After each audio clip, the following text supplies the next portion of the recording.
G'day and welcome to the Hunting Connection podcast. My name is Zach Williams and I am your host. Here we'll connect you with hunters, fishers and outdoor enthusiasts from around the globe. This podcast will share hunting and fishing stories including past experiences and tackle the tough hunting stereotypes our community faces.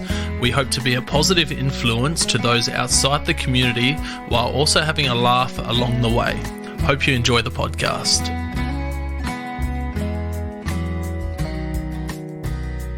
G'day and welcome to another episode of the Hunting Connection podcast. Today, we have a very, very special episode. Here's the reason I'm sitting here with you all as we speak. We've got Jordy from WheresJordy on TikTok. How you going, mate? I'm doing fantastic, thanks, mate, and thank you for having me on the podcast tonight. That's good. It's been, this episode will be episode 43, including bonus episodes. It's long overdue, but it's also good timing because I've been able to craft my podcasting and, be a lot more smoother and all of that type of stuff. So it's good to have you on, especially because I wouldn't be sitting here without you, mate. Yeah, no, it's definitely a long time in the making. We've spoken about it before you even got the podcast started. It was originally just a dream sort of yours to do the podcast, and we spoke about it and said that I'll happily jump on the podcast with you, and it's just life catches up with each other and it just takes some time, and we finally snagged a day that we're both available to run the podcast, so I'm glad to be here. Exactly. So for people that don't know, Jordy's a TikTok live superstar for Australia.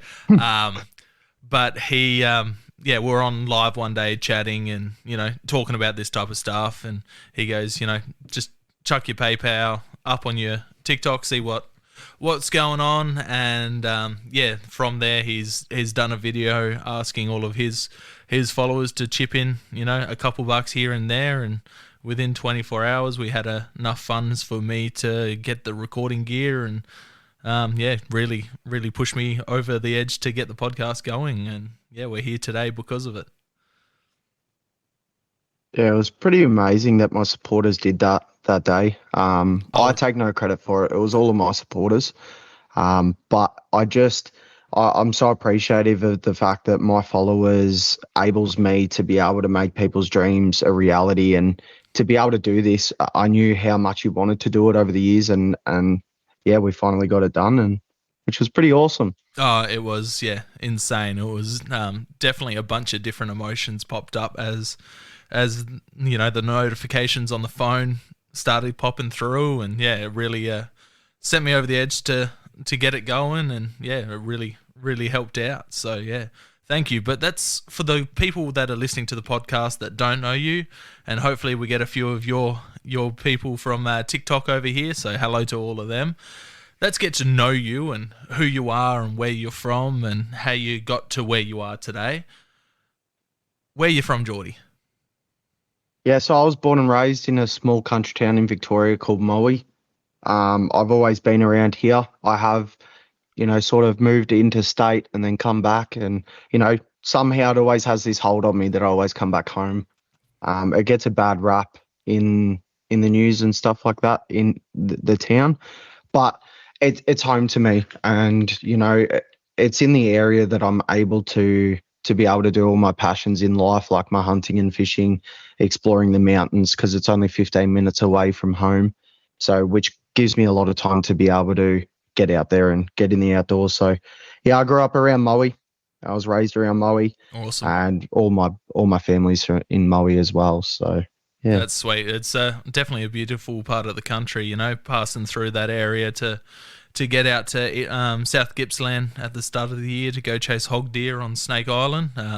That's right. I was disappointed I wasn't able to catch you. I seen on your Instagram, I was like, oh, he's at Snake Island. Oh, now he's left, and I was like, damn it, I didn't get a moment. I was doing the rankings on TikTok at the time, and which meant I couldn't get out there because I was gonna come out and see you around Foster area and that. But I just couldn't manage to grab some time to get you.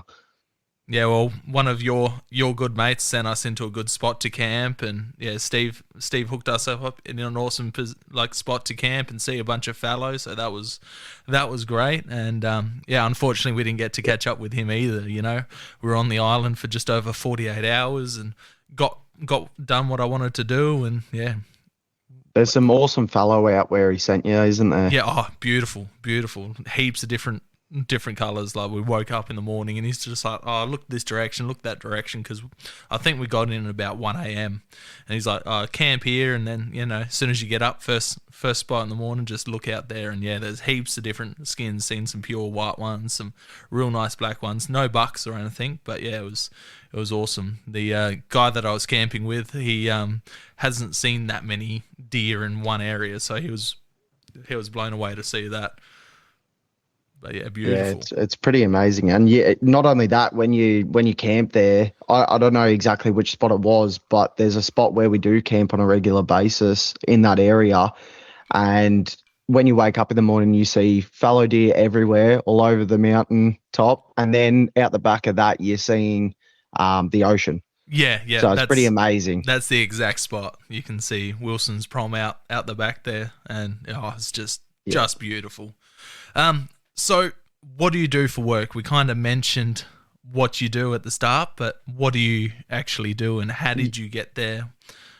Yeah, so if we take it back to the start, I left school pretty early. I wasn't any good at like sort of book smart. I wasn't a book smart person. I was a hands-on. I was full of ADHD and I just wouldn't listen in class. So I was pulled out of school and I ended up on the fishing trawlers. So I was a commercial fisherman for a couple of years. And then I got really bored of it. Physically, I was exhausted, but like mentally, it had no stimulation to me. It was just the same thing, monotonous thing, day in, Yeah, day out for 4 months straight. And then I'll come back to land for 2 weeks and then I'll be back out for 4 months again. So woke up one day when I was out on the water and we had phone reception that day. And we never got phone reception, but for some reason that day I had phone reception and I started looking on Seek and I was like, well, what's one thing that I would never be able to do in my life? And I said, well, I'm not smart. So let's try and find a job where I've got to be smart. And I found Aussie Broadband and I ended up working in the call center at Aussie Broadband. And it was so overwhelming when I first went into that call center. Like I'd spent years and years out on a trawler with four guys that had spent, 20 years in prison at the time. So they were very full on men. And I come into an office where it was just this whole new social platform where it was just every type of walk of people were in this one office. And I was never a social person, but I found it really easy to be able to intermingle with them all. And I worked my way up, and within 4 months, I was an Aussie expert there. So I was a level 2, that's and I awesome. was managing in the call center. I was answering all the technical problems. So for some reason, my mind just switched on, and I loved what I did. And then I left Aussie Broadband 2.5 years later, and it just all come from me and Steve, the one that put you to the camping spot. We made a stupid video of him jumping out of the car at 60 kilometers an hour, and the video blew up, and we got millions of views. And all of a sudden, I had about 25,000 followers in the first week of TikTok. And then I didn't even know about live streaming. I was just making these videos just for the fun of it. And then one day I made a video where my top was off. I took my top off and I said I did a dance in front of my freezer and I said when she says she's old enough to be my mum. And I was just doing this stupid little dance in front of the freezer. At the time, I had lost everything previous beforehand. So I only had the light in my freezer that was good lighting for a video. And I made it in that. And the phone sat in my freezer while I filmed it. And it ended up getting 6.5 million views. And I went to 60,000 followers in the second week. That's insane. And Can we then just I still didn't. touch on Yeah. something there you said there? Can I'm not sure if you want to go into it or not. I know it's like an emotional subject for you. You said there you only had the light from your fridge there. You recently lost. What actually happened there? If you want to talk about it, like I said, I know it's an emotional Yeah, subject. we can talk about it. it's a bit easier these days to be able to talk about it. It still hurts, but um, sorry. Christmas Day in 2020, I lost my house, which killed my two dogs, in a house fire. So me and my fiance at the time, we lost everything. We only had the shirts on our back left, and which was, it was devastation on Christmas Day of all. We lost everything, but I just want to give a shout out to the township of Moe and the Latrobe Valley in Gippsland, Victoria. They got behind us and they ended up raising $35,000 for us, and it managed to be able to pay off existing bills that we had and more clothes for us and be able to get us a new rental property and stuff like that. So it got us back up on our feet and we got the bare minimum. And yeah, so it was just we were just I was just getting back up on my feet when this opportunity had started with TikTok. Yeah, it's that's our because I reckon I was Facebook friends with you for a good minute there before that all happened, and but that's when you first really started showing up on my radar. I remember seeing that, and yeah, it was a pretty emotional time, but seeing how the township came together for you guys, and is that kind of where your page has gone to because of generosity like that, where you've gone out and helped people. I remember a while there, you camped out at a barber store for a couple of days, and just everyone that walked through, you paid for all of their haircuts and Yeah, it's just it's sort of those simple things in life. Like when I lost everything, I realized that the materialistic things in life don't really matter. Um, and the amount of money that I'm able to earn on TikTok, I feel like it's a waste if I hold it for myself. yeah, So in order to be able to just pay for the simple things like a haircut, it was a few of them were homeless or they were living pretty rough in life. They were on, government benefits and stuff like that. So, $65 is a lot for a person that's on benefits, to be able to get a good haircut. Do you know what I yeah, mean? Like you could go and you could pay $12 for a haircut. It's probably not going to be as good as a $65 haircut where they give you a shampoo, a head massage, everything like that. So I decided I'm going to start doing some good things, some good deeds, because they helped me, because people helped yeah, me. Now I try my hardest to be able to live a life where I get to wake up every morning and I get to be proud of myself. Because before the house fire, I was a very materialistic person. I had to have the best of everything. And if somebody had something that was better than me, I found that I was un, not knowing, but I was quite jealous of that person. And I would try my hardest to be able to have something better than them. yeah, After I lost everything, I realized that materialistic thing, it doesn't matter. yeah. It's envy and all of that type of stuff can be a hard one to deal with. Everyone's envious and jealous at some point in time of someone for something. But yeah, it's awesome that people rallied behind you, and these days you rally behind other people. Like I think with that whole barbershop one, guy didn't have too much coin and didn't have a phone. You guys went out and got him a brand new iPhone or something along those lines, and a haircut, and helped him out and stuff like that. It's just Yeah. insane to So see the the so the deal generosity. was so the deal was that I said to him was, I'll pay for your haircut as long as you subscribe to me on TikTok. Yeah, And he looked down at his phone and I said, and he looked me dead in the eye and he said, I'm sorry, man, like I've got this Nokia and it doesn't even connect to the internet. And it broke my heart because I was like, you don't have a phone that works. It's 2022. What do you yeah, mean you don't have a phone that you can click all these different apps and it's there for you? So then it got me thinking. I was like, nah. I was like, I'm gonna make you subscribe to me. So we went out, and me and my friend at the time, we bought him a brand new iPhone 13 Pro Max, and I was like, "You've got no reason not to subscribe to me now." That's awesome. That was probably the most expensive subscriber I've ever had. Is that iPhone?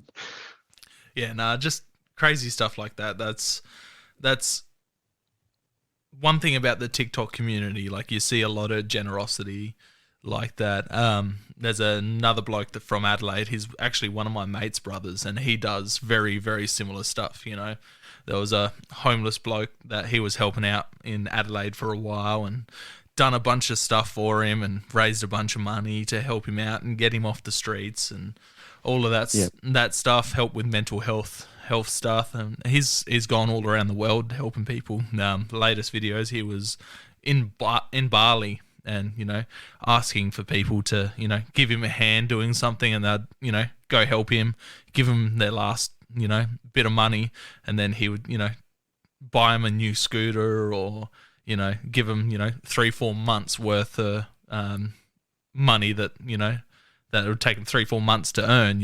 It's crazy how yeah, generous some of those people in the TikTok community can be. yeah. And it was fortunate enough that, like, on the internet, I'm a troll, so I would be what you call a troll on the internet. I'm more than happy to say anything that comes to my mind, even if it doesn't stand by my values. It's just to get a reaction Yeah, out of people. And the thing is that I worked out about TikTok was I was able to create a community out of pure shock factor. So I would upload these videos, and, like, I don't know if you've seen, Zach, but there was a girl that got slapped in the face, and I stitched it, and I said, "Where can I find a wife like that?" Now, do I no, want to slap my wife? No, I don't want to slap my wife, right? But I was able to create, like, this controversial content that brought people in. yeah, They then came into my live stream, and then they seen that I was not like that at all. yeah, Like, they seen that I was actually just a down to earth, just a genuine Aussie guy, right? That loves a bit of banter. But then what that was able to do is, because I brought so many people into my live streams, I was then able to be able to change people's lives as well. People that were suffering with mental health, people that were suffering from, not being able to pay their bill next month because, like, a heater that we take advantage of. I've been on a phone call with a person that says, "No, I'm just going to go jump in a blanket because I can't afford the electricity bill." yeah, I was like, "Ain't no way you're not turning that heater on. Like, I'll PayPal you money right now. Turn that heater on so yeah. you can be nice and comfortable." So it was, I figured out the algorithm of TikTok, and I ran with it. And that really changed the game for me Yeah. when it come to making an income and being able to help people as well.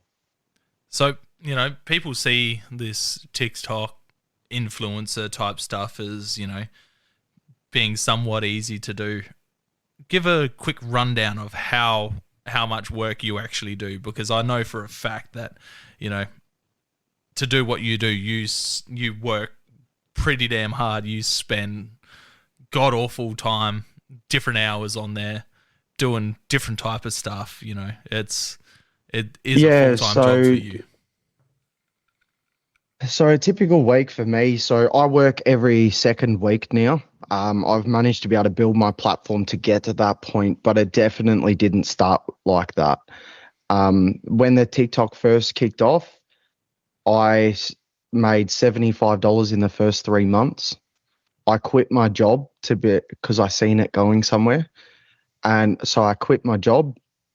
I lived off $75 pay packet for 3 months. And the only way that I did that was I had some savings from my job, Yeah. and I lived off my savings. I was down to probably my last $25.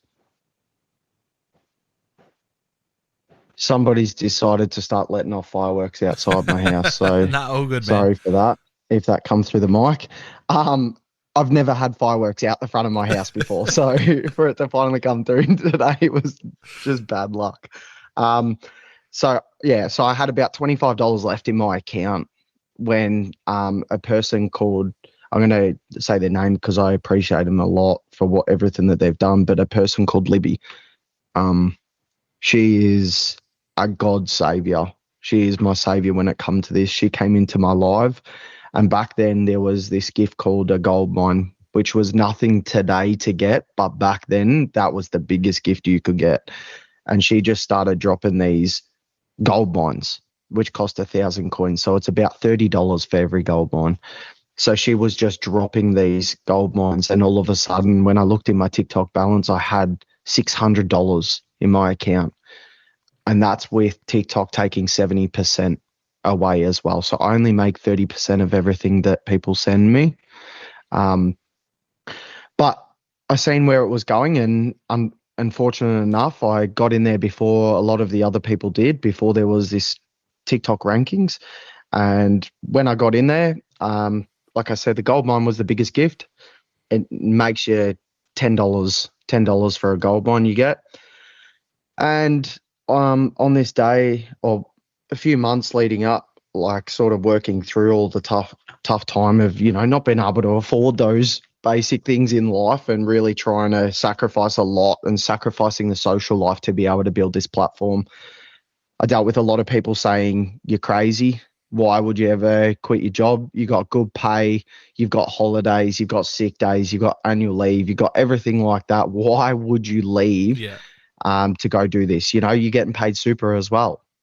You get everything in your 9 to 5 job. But I've never wanted to be in a typical 9 to 5 job. It's never been me. Like I said, I was an ADHD kid.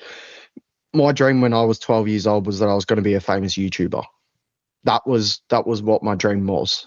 That's what I always wanted to do. I always wanted to do social media. And that was when YouTube first ever started, pretty Yeah. much. So um countless hours, and I'm talking, I would do 18-hour days on just sitting on stream talking to people, and no days off. For the first year of me doing this, I didn't have a single day off. I didn't hunt. I didn't fish. I didn't do anything for a whole year. Even on Christmas Day in the afternoon in 2021, I was streaming. New Year's Eve, I was streaming. I sacrificed every single public holiday there is to stream because I wanted my dream to work. I wasn't risking a day to fall behind anyone else. You were even So for the first, sleeping. You were even sleeping on live stream. It'd that's be right, I was sleeping on live stream as well. Yeah, because I was like, you know what? If people from America, across the world, and that the only time that they get to see me is generally when I'm sleeping, I'll sleep on live, so then they get to see my face and they put my profile to my face and they know exactly who I am. On my first account on TikTok, I managed to get. So I started in August 2021, 2021 in August, and I managed to get 220,000 followers by 2 days after New Year's on 2022. So on the 2nd of January 2022, I had 220,000 followers. Fast forward about 4 weeks of me still streaming full time. I was on the road and I hopped on live while I was driving along, and I just had him viewing the road, and we were talking and my account got permanently banned. I lost everything. yeah. So that was my only source of income that I had, and that was everything that I had to my name. I think I then had maybe $5,000 to my name, and I was like, okay, well, you know what? I've got those followers. I just need to try and find them again. So I started another account, which I'm on now.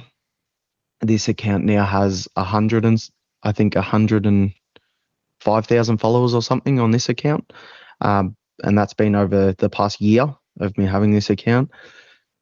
But we once again, my bank account drained before I could get all my followers again. Your day-to-day living expenses, your electricity bills, your gas, water, everything, your rent, everything was coming out of the account before I was loading it back up. And then all of a sudden, my original followers started finding me again. I popped up on their For You page and they started hitting the follow button. And I was so lucky that they managed to. Yeah. Yeah, it's I then, I think it was 3 months, I maybe made about $200 a week, which is not even enough to pay my rent. So because I had that little bit of buffer, it added up, and the weeks added up, and I was able to pay my rent. Some days even went without food, and your typical, like your soft drinks and stuff like that. I had to go without them all. And then all of a sudden, I hopped on live one week, and we broke what's called the Australian record on the TikTok rankings. So basically, the TikTok rankings is the more gifts that you get, it counts to points, and then you get listed as basically the top one, two, three, all the way down to 99 earners for the week. All of a sudden, I hopped on this week, and everybody must have decided we're going to put Jordy to the number one spot this week. So, which meant I ended up collecting 13.9 million diamonds that week. I streamed for 155 hours that week. So I lived off 2 hours of sleep every single night. And the moment I woke up to the moment I went to sleep, I was on stream. It worked out to be about $137,000 I earned that week. The following month, I then earned about $68,000 American in 1 week. So I'm incredibly blessed with the life that I've been given, and I'm incredibly blessed with the followers that have supported me and really pushed me through life. It was quite incredible. Yeah, I remember you to have that sending me happen.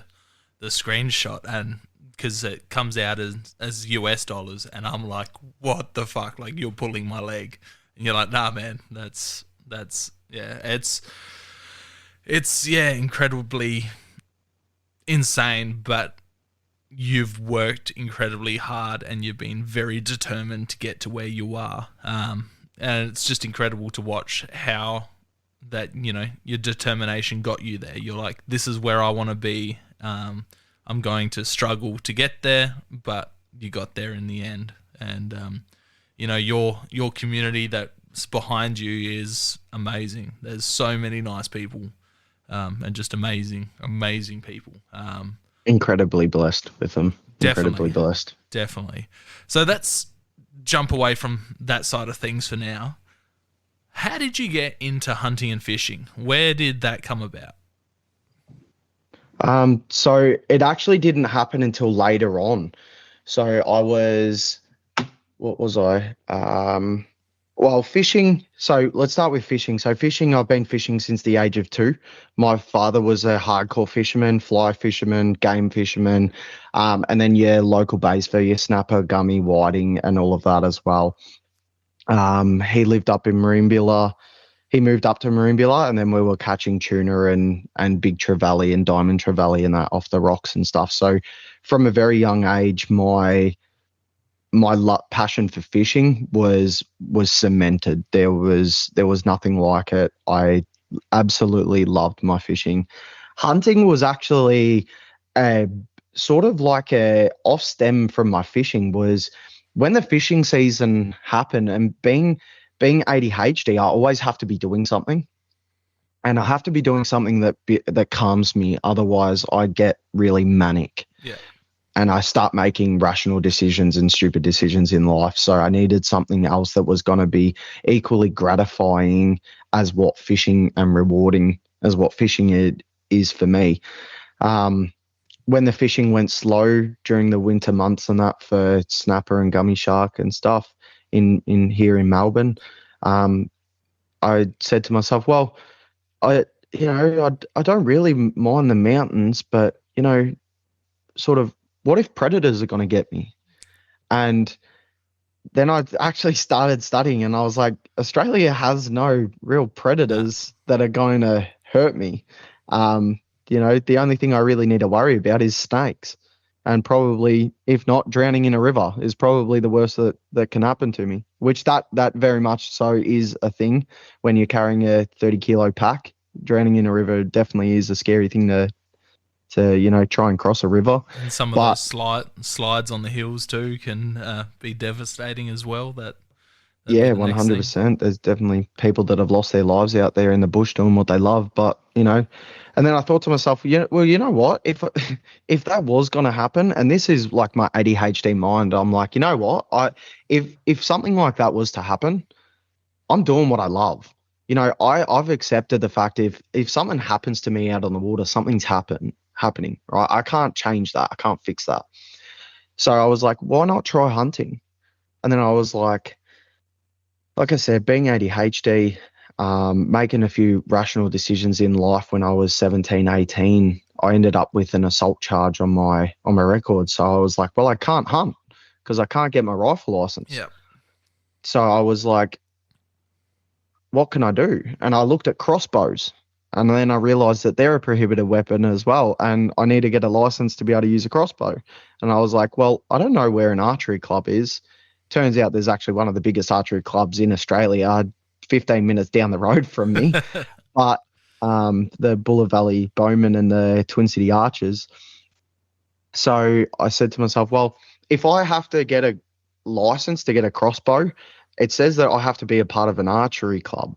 So I was like, okay, well, I'll go to the archery club. I'll go hang out around there. And then that will be able to give me an excuse to be able to get my crossbow license, my firearms license. So when that happened, I went to the archery club and I realized that there was a whole bunch of regular people shooting a compound bow. And then that's when I fell in love with bow hunting. Yeah. And the story goes on from there. That's awesome, man. Zach, I don't mean to say anything, but you are. Yeah, it's just started lagging then. Give it a second. I'll just. Yeah, so I fell in love with compound bows, just the way that they were shooting. And I was only shooting, I don't know if you've ever seen them, but there's those blue little finger shooting compound bows that they give at clubs, and it's for the beginners. Yeah. And you're shooting no sight, no release aid, no nothing. And I fell in love with it. And I was shooting the giant targets, and I felt so much pleasure in just shooting that target because I had nothing to go off. And then I started getting bullseyes there, sort of in the inner yellow circle. And then they started moving me to the smaller target. And I was like, oh, I feel so much like just appreciation to the fact that I'm managing to shoot these targets. And then it just flicked this switch in me, and I was like, I don't want a rifle. And it's not anything against rifle hunting or anything, because there's still challenges in rifle hunting. But I was like, I'm so fixated on bow hunting. And then all of a sudden, fishing went out the window, snapper season come around, and I was still shooting my bow, and I wasn't casting at my bucket anymore. I wasn't doing anything like that. It overtook me, and I've become obsessed with bow hunting. And it's not even the hunting of the animal. It's being out in the open, being out in the bush and trying to survive for myself. Like it's just something so gratifying, like being able to get within, 8 yards of an animal is incredible. Yeah. It's just putting your skills up against an animal. It was just the first ever time that I had a stag come around the corner, and this is a sambar stag. So because I'm in Gippsland, Victoria, we have sambar deer on our back doorstep, which is incredible. There's not many people that get to say that they can drive 5 minutes and hunt sambar deer. But yeah, I was lucky enough that this is where I am. So I'm going to take the most of it. And the first ever time that I had a stag walk out in front of me, he would have been no more than 2 meters. And I could feel him breathing. Like I could literally feel it on my arm. That's awesome. where I was holding my bow. And I didn't shoot the animal. I just I was like scared in a way. It scared me. They're not the smallest of deers, that's for sure. They're they're not the smallest deer. Australia's largest deer species, plus they're the third largest deer species in the world as well. So just behind Alka Moose, isn't it? Yeah. Yeah. So it's incredible to have this beast walk out from the bush right in front of you, and it's right where you thought that they were going to walk out of. When they actually do, you're on cloud nine. You get that stag fever. Yeah. And I just froze. I couldn't even pull my bow back. I couldn't do anything. I was terrified, excited, and I fell in love with the deer right then and there. There was just this passion that lit inside of me, and it felt like for some reason it felt like sort of like an ancestral thing. Like it felt like my family had done this in the past, and this is the reason why I'm here. This is why I should be here. Yeah, man. No, I know the feeling there. It's an insane feeling. Did you have any mentors when you were coming from the archery side of stuff into bow hunting, or did you get help through the bow hunting club? No, so I shot at the archery club, which is the Buller Valley Field Archers, and that's the hunting group out the back of Twin City Archery Club. And I shot with a guy called Marty Homewood, which was my ex-girlfriend's stepdad. And he was sort of the one person. He was a bow hunter, and he enjoyed his archery, and that's sort of where I found out a bit about bow hunting. But when it comes to, like, if we're talking mentoring in the way of being out with someone out in the bush and them teaching me the ways of the bush and how deer walk around the bush and how they live, it was all through trial and error. It was me stumbling across things in the bush and then trying to link everything up and create a path that now I understand. All right, on this weather they'll be wallowing, this weather, this is where they will be eating. This time of year, this is what's blossoming in the bush, and this is what they mainly eat. So I'm going to look for that type of environment, and that's where I'll find them. That's awesome. So what type of gear are you running these days? What bow are you running? What do you have? Yeah, so I have so just going to sound like every typical bow hunter here, some alpha type style guy that, full of himself, but I shoot a Hoyt. It's not because it's Hoyt. I shoot the bow because it's comfortable for me. I've shot Prime, Matthews, Hoyt. I've shot those Obsession bows as well. Obsession bows being probably one of the comfiest bows I've ever shot in my life. But the first deer that I ever shot was with a Hoyt. Beautiful. And that was the Hoyt Helix Ultra. That was the first ever deer I shot. And it was like the 35-inch bow, so it was quite large. And I'm now shooting a Hoyt Ventum 33. I think it's a 2021 model. And I love it. It's comfy as anything. It sits smooth in my hand. It probably doesn't have the smoothest drawback, but it suits me pretty well. Now I shoot that 70. It's 70-pound right now. I did want an 80. I ordered an 80, and I actually got a 70 in the mail.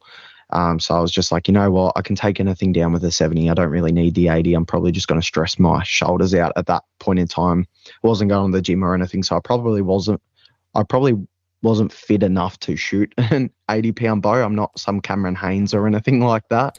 So, I decided I'm not going to send it back. I wanted the bow now, and I was 2 weeks out of the rut at the time when I got it. So I was like, I need to shoot this bow. I don't have time.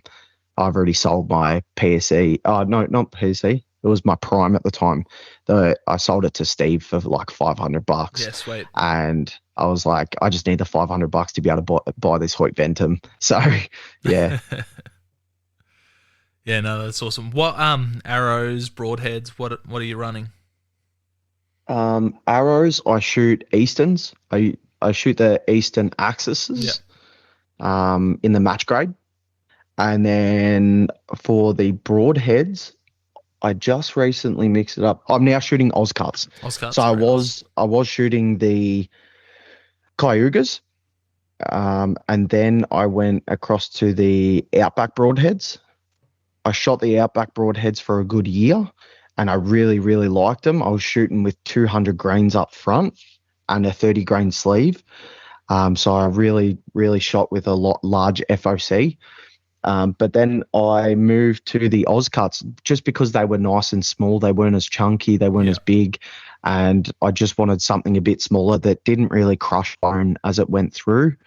And it just created so I'm shooting the three bladers, and they just create an awesome blood trail. I can't fault the blood trail. I believe. Yeah, the Hurricanes. Hurricanes are what I'm shooting, yeah. Yeah, awesome. And with 100 grains. Yeah, beautiful. So nice fast arrow these days. Then Yeah. what camo are you running? So I was running the Bracken.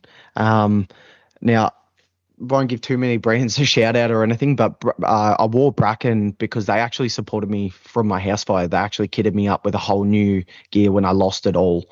Um, so they sent out a free package to me, but I'm now running the Sitka. Sicker. The Yep. Sitka camo.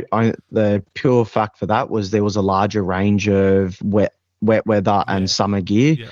and I just felt like it actually, even though the American guys are the ones that are running it mainly, I just found that it really suits the Australian conditions as well, and especially where I'm hunting in the thick bracken, even out to the open grass, it really helps to close off from being able to be seen. So Yeah, yeah. beautiful, beautiful. Yeah, I've seen a bit of that gear getting rocked out in New Zealand. So, but the Bracken gear, I reckon half of the guests on this podcast have been running that. So it's definitely good Yeah, Australian. shout out to Luke, the owner. He's a great guy. Yeah, 100%. Yeah, your New Zealand trip, how did that go? Was awesome, man. Took the bow, didn't use it, didn't even draw it back. But yeah, put in the hard yards and was able to get a nice bull tar on the last day, 400 You were yards. shooting the South Island, yeah? Yeah, yep, South Island, right down the middle, Yeah. now down near Lake Tikapoo. So Are you bringing that tar across back to Australia, are you? yeah, Or yeah. So at a taxidermist just to get tanned and the skulls cleaned and get it shipped over. So yeah, so how long's the process from that? Just for my curiosity, because my dream hunt is a bull tar and a New Zealand red deer. yeah, so I'm not sure on the time frame. I'm not in any rush to get it back. I'll get it back, and then it'll be an even longer wait to get it taxidermied. I've got a hog deer and a red stag sitting here that need to get Oh, taxidermied at one point in time.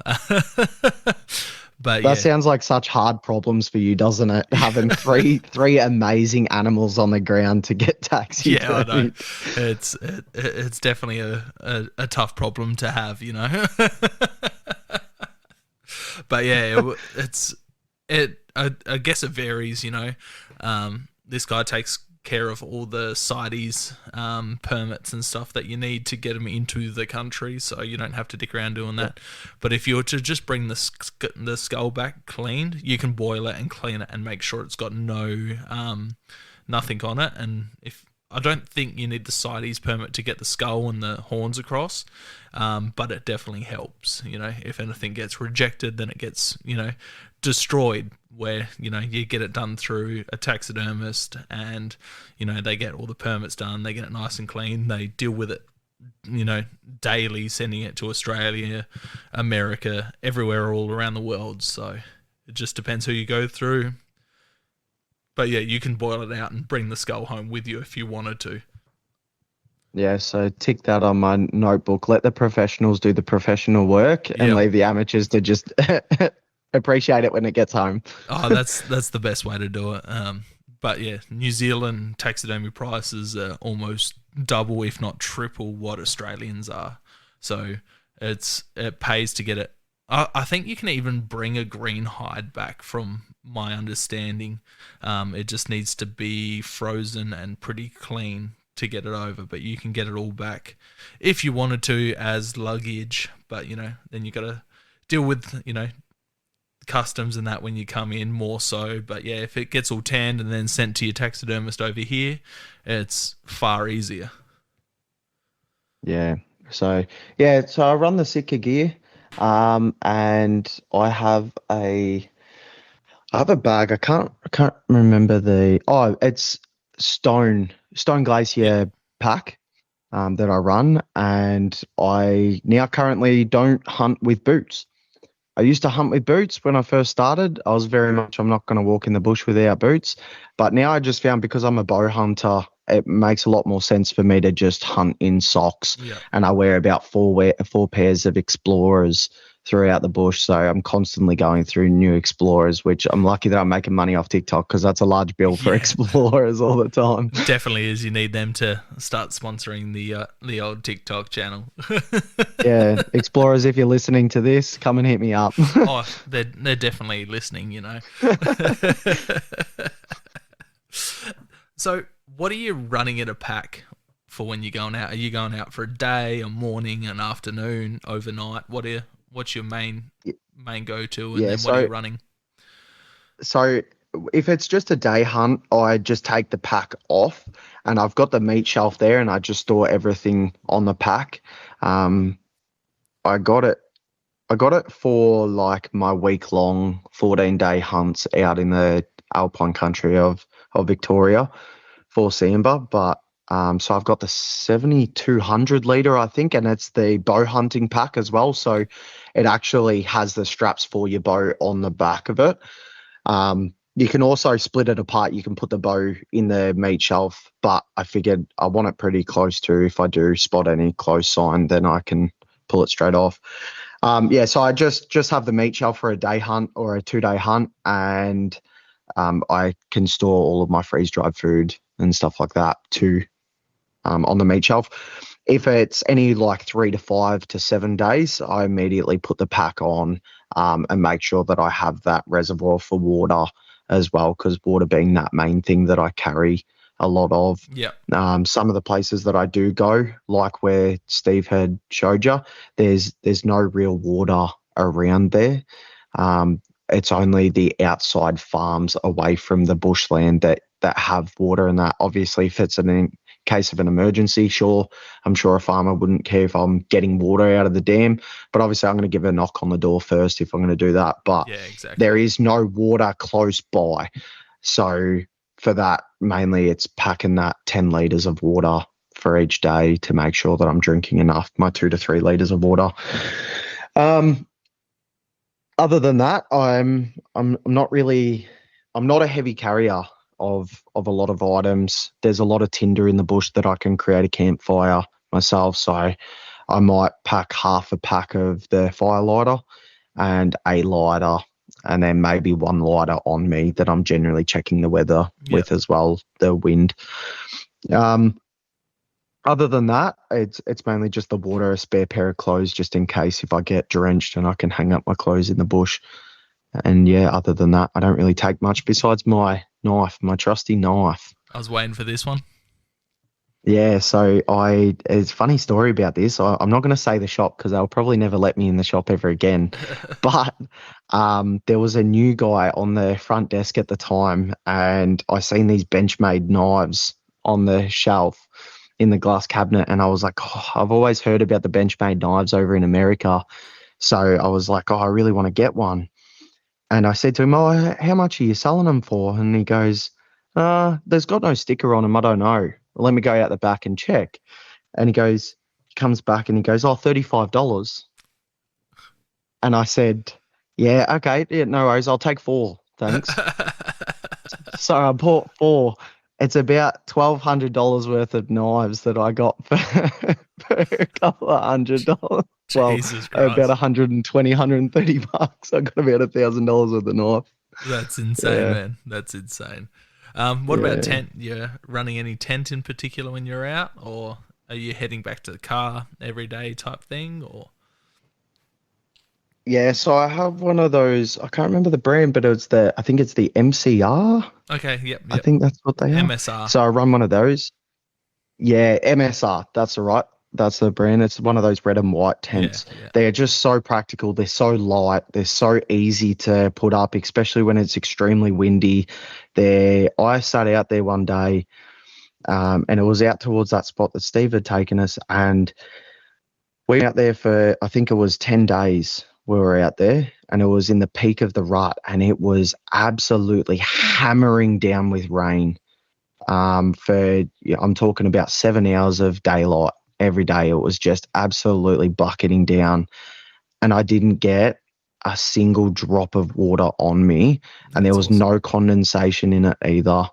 In that tent, it was just absolutely fantastic, and it fit in the pack, and it was just so light That's too. awesome. That's great.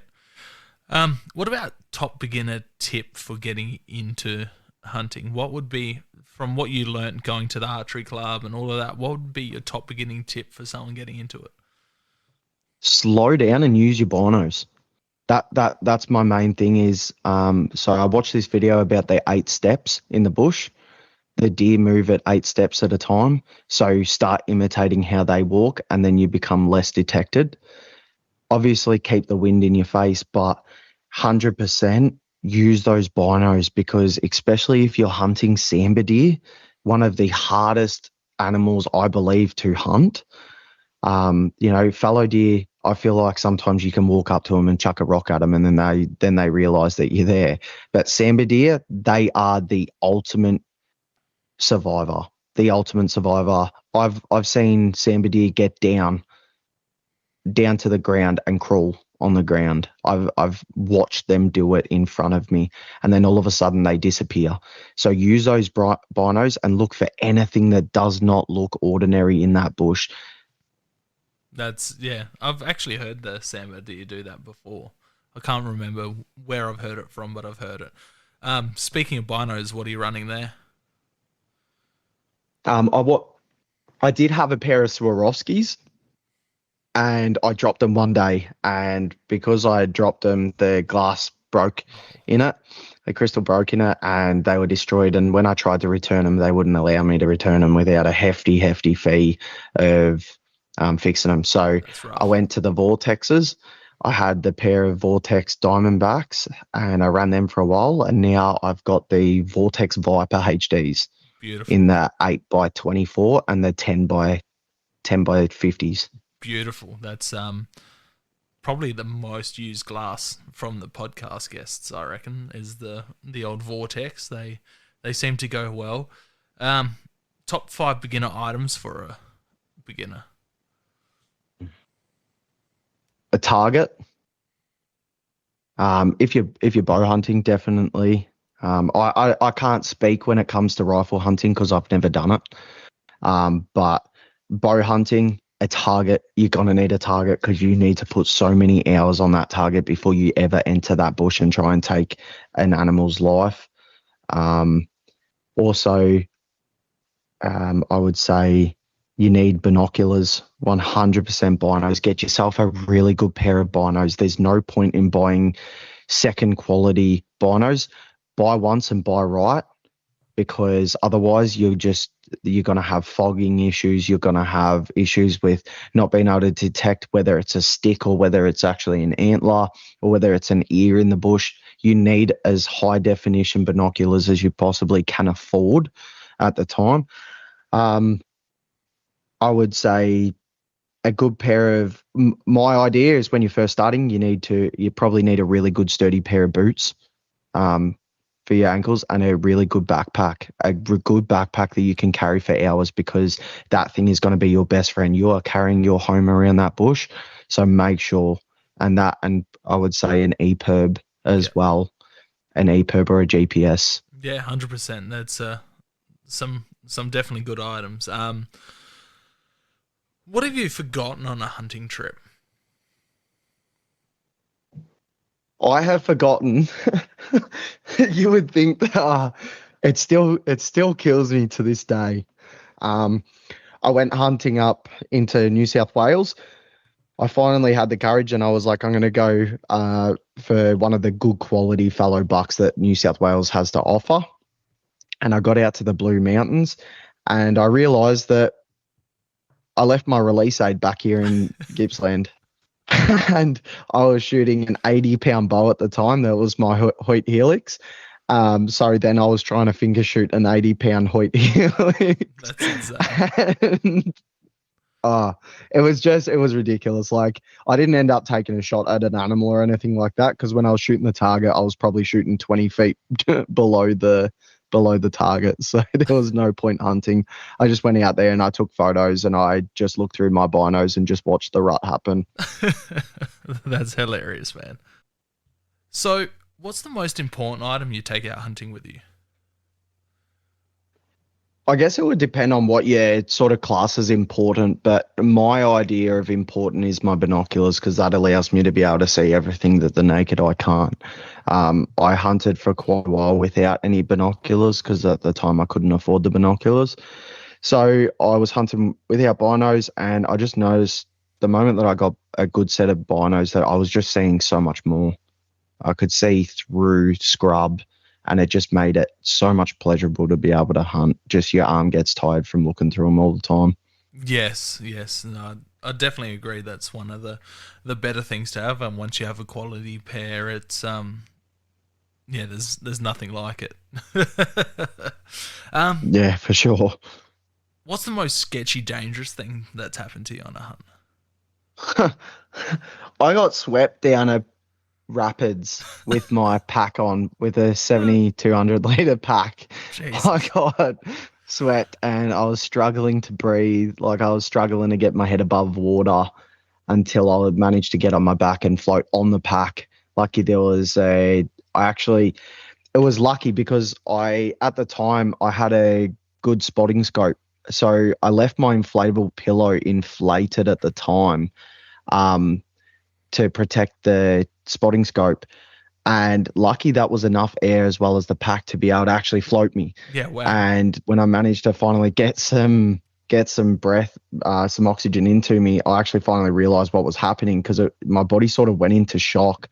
I was I was trying to cross a river because there was I've seen on my GPS that there was a little bit of sort of an opening, and I wanted to hunt that first light. So it was probably 9 o'clock at night, so it was pitch black darkness, and I just had a head torch on, and I sort of weighed up my options on whether I was going to be okay to cross these rapids. And from what it looked like, it was pretty shallow, but I didn't realize how deep it was in the center of the river.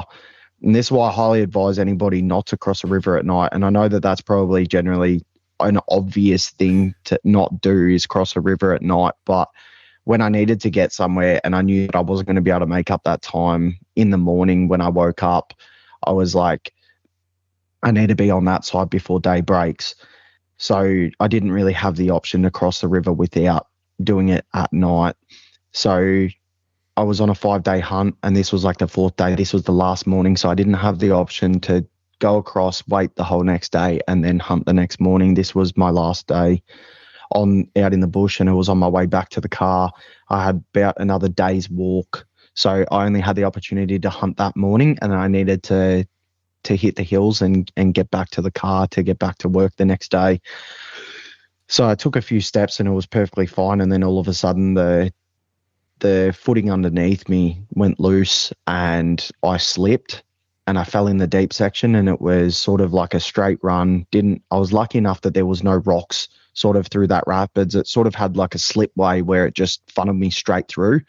And I went under and I took a heap of water. And 9 o'clock at night, this was the middle of winter. I was hunting sambar deer in Victoria, alpine country. So it is cold. It is extraordinarily cold. And for that, once I got myself, I managed to find it sort of like a little branch that was laying in the water from a fallen tree from the erosion. As I grabbed onto it, it wasn't the most sturdiest thing that I'd grabbed onto, but it was enough to be able to just sort of shuffle myself and get myself standing so then I could walk or sort of wade through the water to be able to get back up on the other side. Unfortunately, where it was quite steep. So it meant that I couldn't get straight out of the embankment right there. I needed to walk down the river or walk up the river to be able to get to safety. So I was like, you know what? I've already come down this way. I already know what's there. And I know that if I fall again, I'm going to come back to this log. So I'm going to walk upstream against the rapids, and I'm going to get up on the other side where I wanted to get out originally. So I managed to do that, and there was a little bit of doggy paddling to happen as well. I put the pack underneath me, and I sort of used it like a boogie board, and I managed to get to the other side. But unfortunately, everything was drenched. That's insane. Everything in my pack got drenched. I didn't close the seal properly, and it filled with water, which meant all of my camping gear was all saturated. My jet boil, everything was everything. I'm talking everything. My down jacket, it was absolutely saturated. So I had no warmth in the night.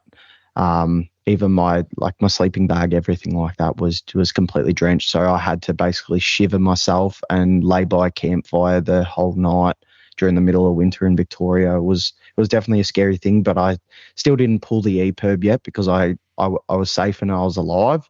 And I knew that I could make it through if I had the campfire, and it saved a helicopter from having to try and come out and get me in the middle of the night. Being found in the middle of Victorian bushland in the middle of the night by a helicopter with the canopies that are around, I knew that they wouldn't be able to get me anyway. They wouldn't be able to spot me. So, yeah, it That's insane. was pretty.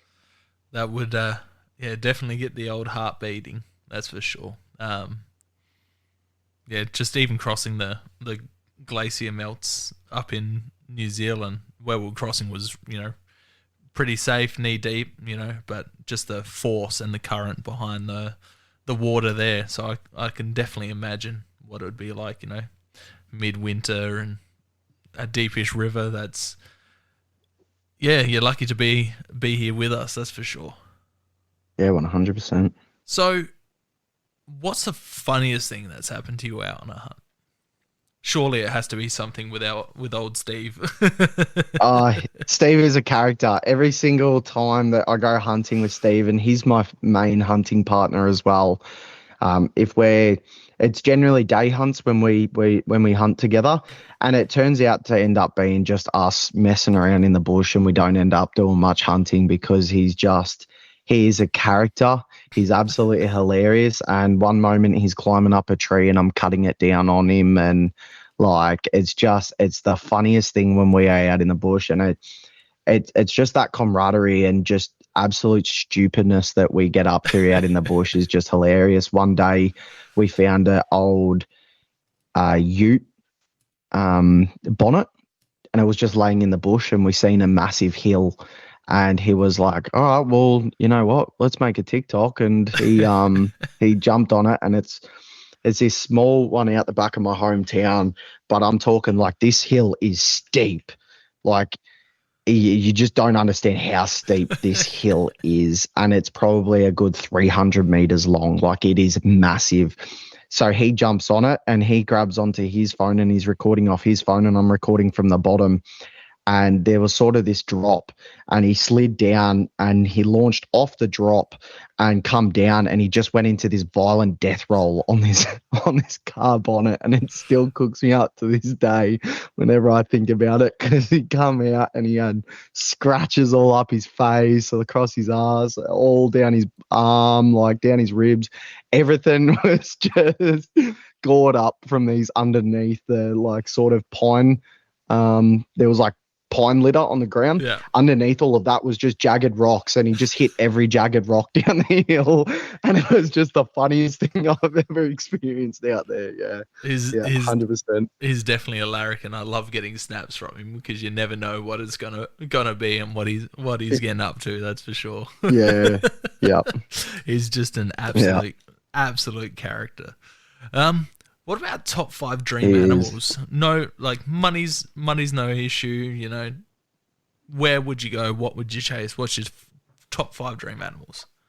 100%. And I talk about this on my live stream all the time. Even though majority of my followers are not into hunting and they're not into fishing, they purely came because I had my top off on her TikTok, and that's basically it. But I sit there and I talk to them about hunting all the time and the ethical side of things and stuff, and also the conservation side of things. But I think the number one hunt, if I could choose anything, it would be Kodiak brown bear on Kodiak Island. Bow hunting with a recurve on Kodiak Island. Oh, that gets me excited. And then 100% it's going to be like Colorado elk country or something like that. Hunting elk, probably in every state that offers elk hunting. I would like to do that.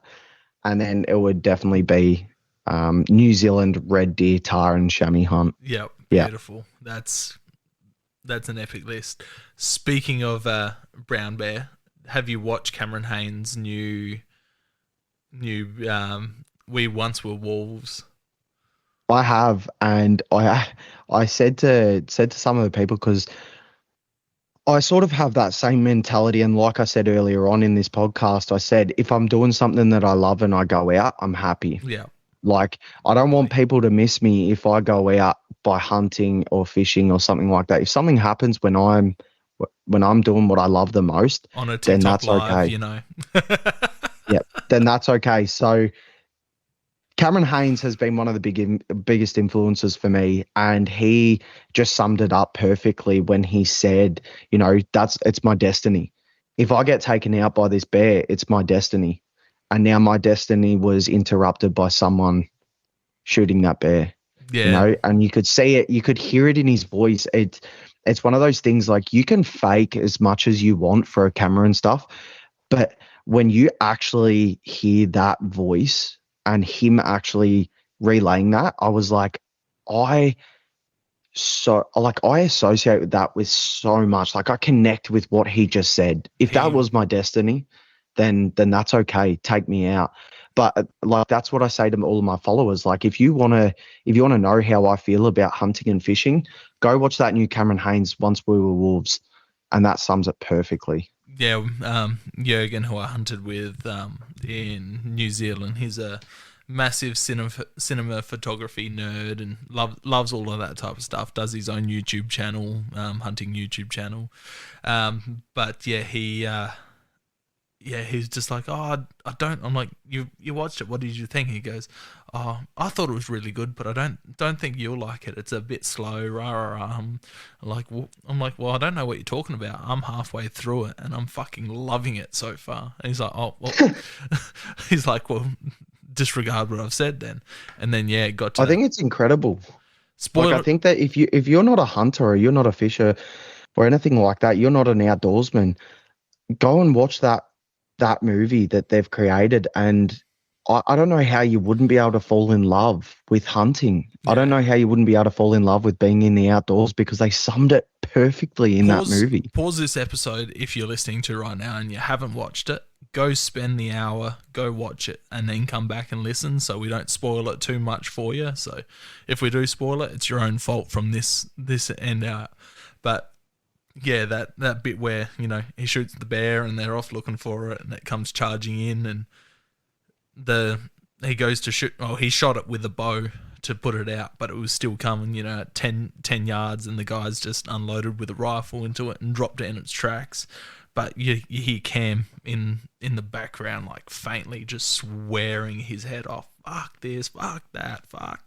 Like, he was not happy Yeah, and that he that like guy. screams no. Yeah, Like, I think when the shot like first rings out, he's like no. yeah, He screams no because he felt like his destiny had been interrupted. yeah. And It's just a crazy mindset to have he as does, well. like it, listening to him talk about hunting, South Africa and stuff when he hunted, Cape Buffalo and that. He did not want someone there with a rifle. Same with Buff in Australia. He did not want there someone behind him with a rifle.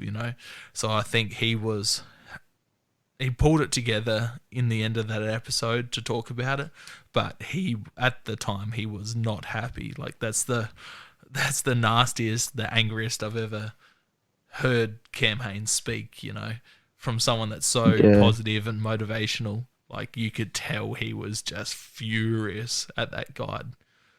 Yeah, and I'm the same as well though. Like I said, I have nothing against any style of hunting, right?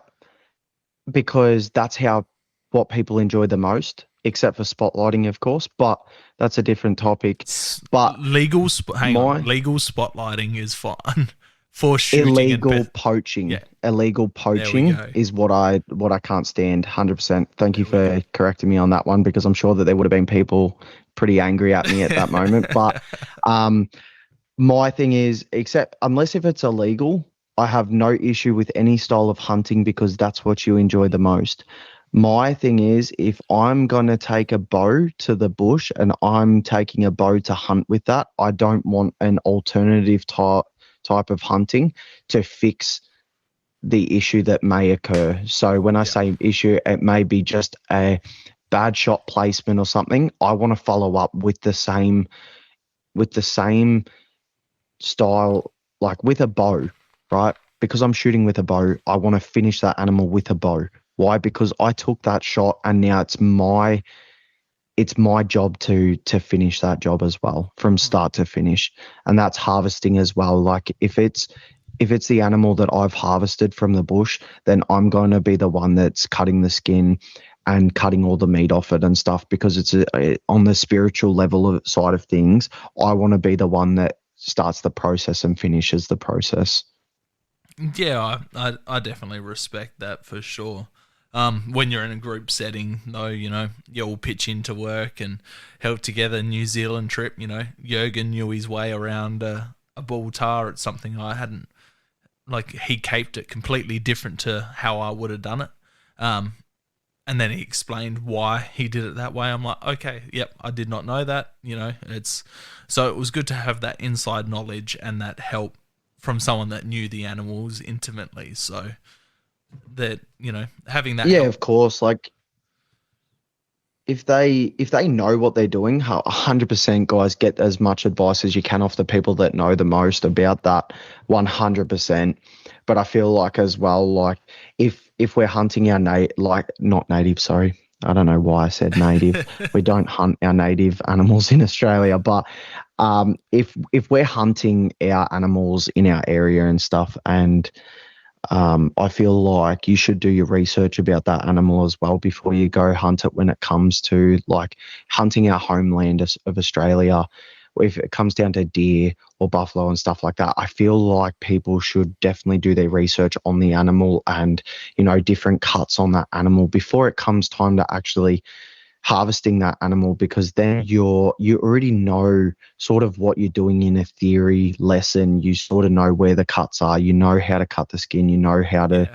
harvest that animal to its full potential, so then you're not wasting that animal, because I don't believe in any wastage in animals. Even the bones that I take as much bones as I can, like within reasoning. If I'm out on a 7-day pack hunt and I can't take too much weight, cool, I'm going to take all the meat that I can. But if I'm close to home on a day hunt, I'll take the bones home as well, because I give them to my dog. I give them as a bone, like I boil them up, I give them as a bone broth and put them in his food at night. And so I use as much as I possibly can off that animal. But yeah. Yeah, 100%. I'm the same. If I can get an animal out whole and bring it back home, I'll bring that animal out whole. I eat liver, I eat heart, kidney. I make bone broth for myself to drink because there's no way I'd waste something so great on a dog.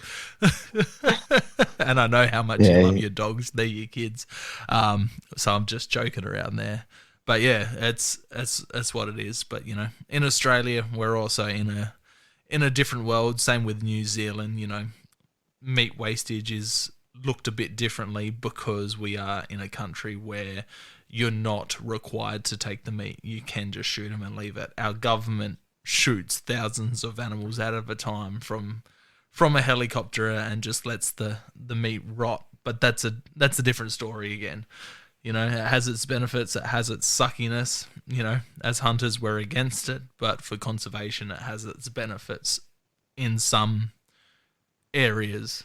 That's a tricky subject, and we talk about that quite a bit on the podcast. One of my good mates, Dan, he's a biologist, so we did a 3.5 hour episode on deer in Australia and why we should cull them, and my thoughts and my opinions versus his facts as being a biologist and what he's read and studied. And it's definitely a tough one when it comes to Yeah, that. like when it comes to that, like I actually do want to touch on that, because I actually like Dan. I really like listening to Dan and his outlook on it all as a professional in that industry. I appreciate his comments when it comes to that, because at the end of the day, we're all going to have our own little sort of biased opinions when it comes to it, because it's what we love the most. It's our biggest passion. Majority of hunters, there is no like foot in the door type of hunter. Large majority, I'd say 99% of hunters are all in. That's what we love the most in life is being out hunting. So we do all have our biased opinions, but as like a Gippslander, we all know about the helicopter culling of sambar deer in our Gippsland Alpine country. I understand, and I think that there is sort of a place when it comes to helicopter hunting, like culling. Do I think that the animals should be left there to just rot away and feed the invasive species that are thriving because of it? No, no, I do not. I do not. Um, I don't appreciate that, and I also don't understand why we would do that and leave a animal's life there to just rot. But I do understand because as hunters, we are a large majority of hunters are meat hunters, but there are a large population of hunters who do like to find the nicest looking stag and stuff like that. I get it. Like I'm very open minded, and I understand that there are people out there that will just hunt like big heads. Okay, we can't deny that that's happening because it does happen. But to me, I'm a meat hunter. I've actually never shot a trophy size, what people would class as a trophy size deer. Right? I've never shot one. I've shot meat animals, and I like to let the larger models breed, so then we have a better bloodline, and we don't have all the rag horns and all that sort of bloodline in our Gippsland region as a as the main topic for me, because that's where I've really majority hunted all my life when it comes to hunting life. I would agree that we should have more access. And I know that that's very gluttonous of me because Victoria, we have the most area to be able to Yep. hunt, and with no real regulation when it comes to sort of what days we're allowed to hunt those areas. Obviously, the national parks are different, but Victoria, we are very lucky. But I can't Hashtag just speak as blessed. a Victorian. I have to speak as an Australian. Queensland, unfortunately, can only hunt private property. South New Australia. South Wales is segregated to certain areas of public land that they're allowed to hunt, and they've got to log exactly where they're going, and everything like that. It's a lot more restricted for sure in other states than Victoria, but I feel like it's only going to be a matter of time before Victoria gets the shit end of the stick as well and starts copping a lot more regulation. And that, you look at our duck hunting regulation, which is, I've never duck hunted in my life, but that's now getting smashed by a lot of the politicians and greenies that feel sorry for the ducks, even though if you go down to the area that Zach camped at and for his hog deer hunt, you'll notice how many ducks there truly are in that area. And all it takes is one genius to actually be like, maybe I might actually go down and have a look and research this population of ducks, because there are quite a substantial amount of ducks down there. Yeah, that's another touchy, tricky subject that Dan's educated me on several times, especially when it comes to opinions versus feelings versus biology and facts. So, they do have biologists that go out and count the numbers, who work out and determine what we're allowed to take. We had submissions 6-ish months ago where anyone could send in a submission. They said, these are the questions we want you to ask. These are the questions we want you to answer. Majority of the submissions were written with passion rather than actual fact and following the questions that they asked for. And that was on both sides, from hunters and from anti-hunters.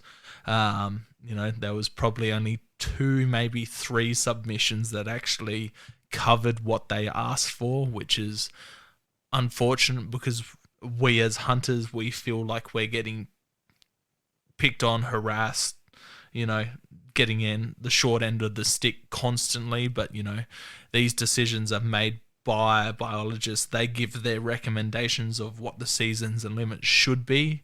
Then it comes down to public opinion, what it should be. And due to the fact that we get too emotional, they kind of just wrote off all the submissions and gave us a shortened season, shortened bag limit. Unfortunately, us Yeah. as hunters and shooters, we need to work better on this side of thing. We need to make sure our submissions are based on fact and not feeling when it comes to this type of stuff. Yeah. You might go to one area and there's 1,000 ducks there, but just because there's 1,000 ducks there, you doesn't mean you go a k up the road and Yeah, there's that's true. two ducks on a pond.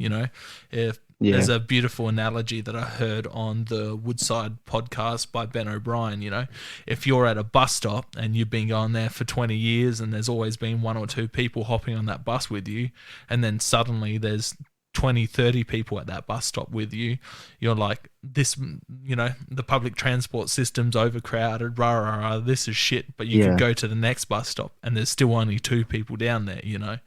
Um, Yeah, I understand that 100%. I just see the two different sides of things, and GMA being the main one here. I'm not sure what they call themselves over in South Australia and that, but we don't GMA have here in we don't have a GMA. so we have the GMA in Victoria, and like I see it, like the other weekend I was fishing at Blue Rock Dam for trout and bass, and I stopped and I had a chat to the fisheries guys, and I just found that the communication between a fisherman and the fisheries is a lot better than the GMA and the hunters. And it's not necessarily just the foot soldiers of the GMA that are out there in the field and that. I mean, it's the higher ups. Like, I feel like the Victorian Fisheries Authority is definitely a lot more involved with the fishing community than what GMA are with the hunting community.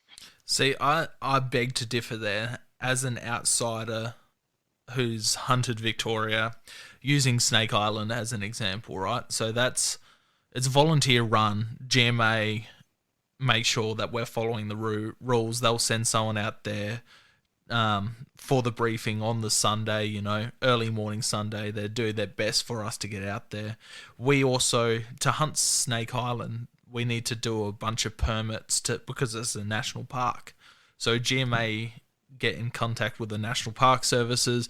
They make sure that all the permits are all sorted out. They were outstanding. Everyone that I dealt with from GMA was outstanding. My license when they Yep. asked for it was about to expire, so I sent them a photo of that. Then when I updated it, sent them an updated version. The fella, I'm blanking on his name, but who did our briefing, he was outstanding. He was blunt, but he was outstanding. We got back to weigh in, and he said, make sure you try and do this for me when you bring the deer back. Dragging a deer 10.5 kilometers out at night time, it can get quite tiring, and you forget all this type of stuff. You're full of Yep. emotions and adrenaline and that, so you forget these things. And we got there, I'm like, we had to give him a heads up saying, can we meet at the checking station? He's like, yep, I'm there. It was a bit short and grumpy because we didn't give him enough time, but it's like, hey, I'm on Optus, we don't have too much signal out there. But when we got there, got chatting to him, I'm like, hey man, thank you for coming out, thank you for helping us out, thank you for your information, it helped.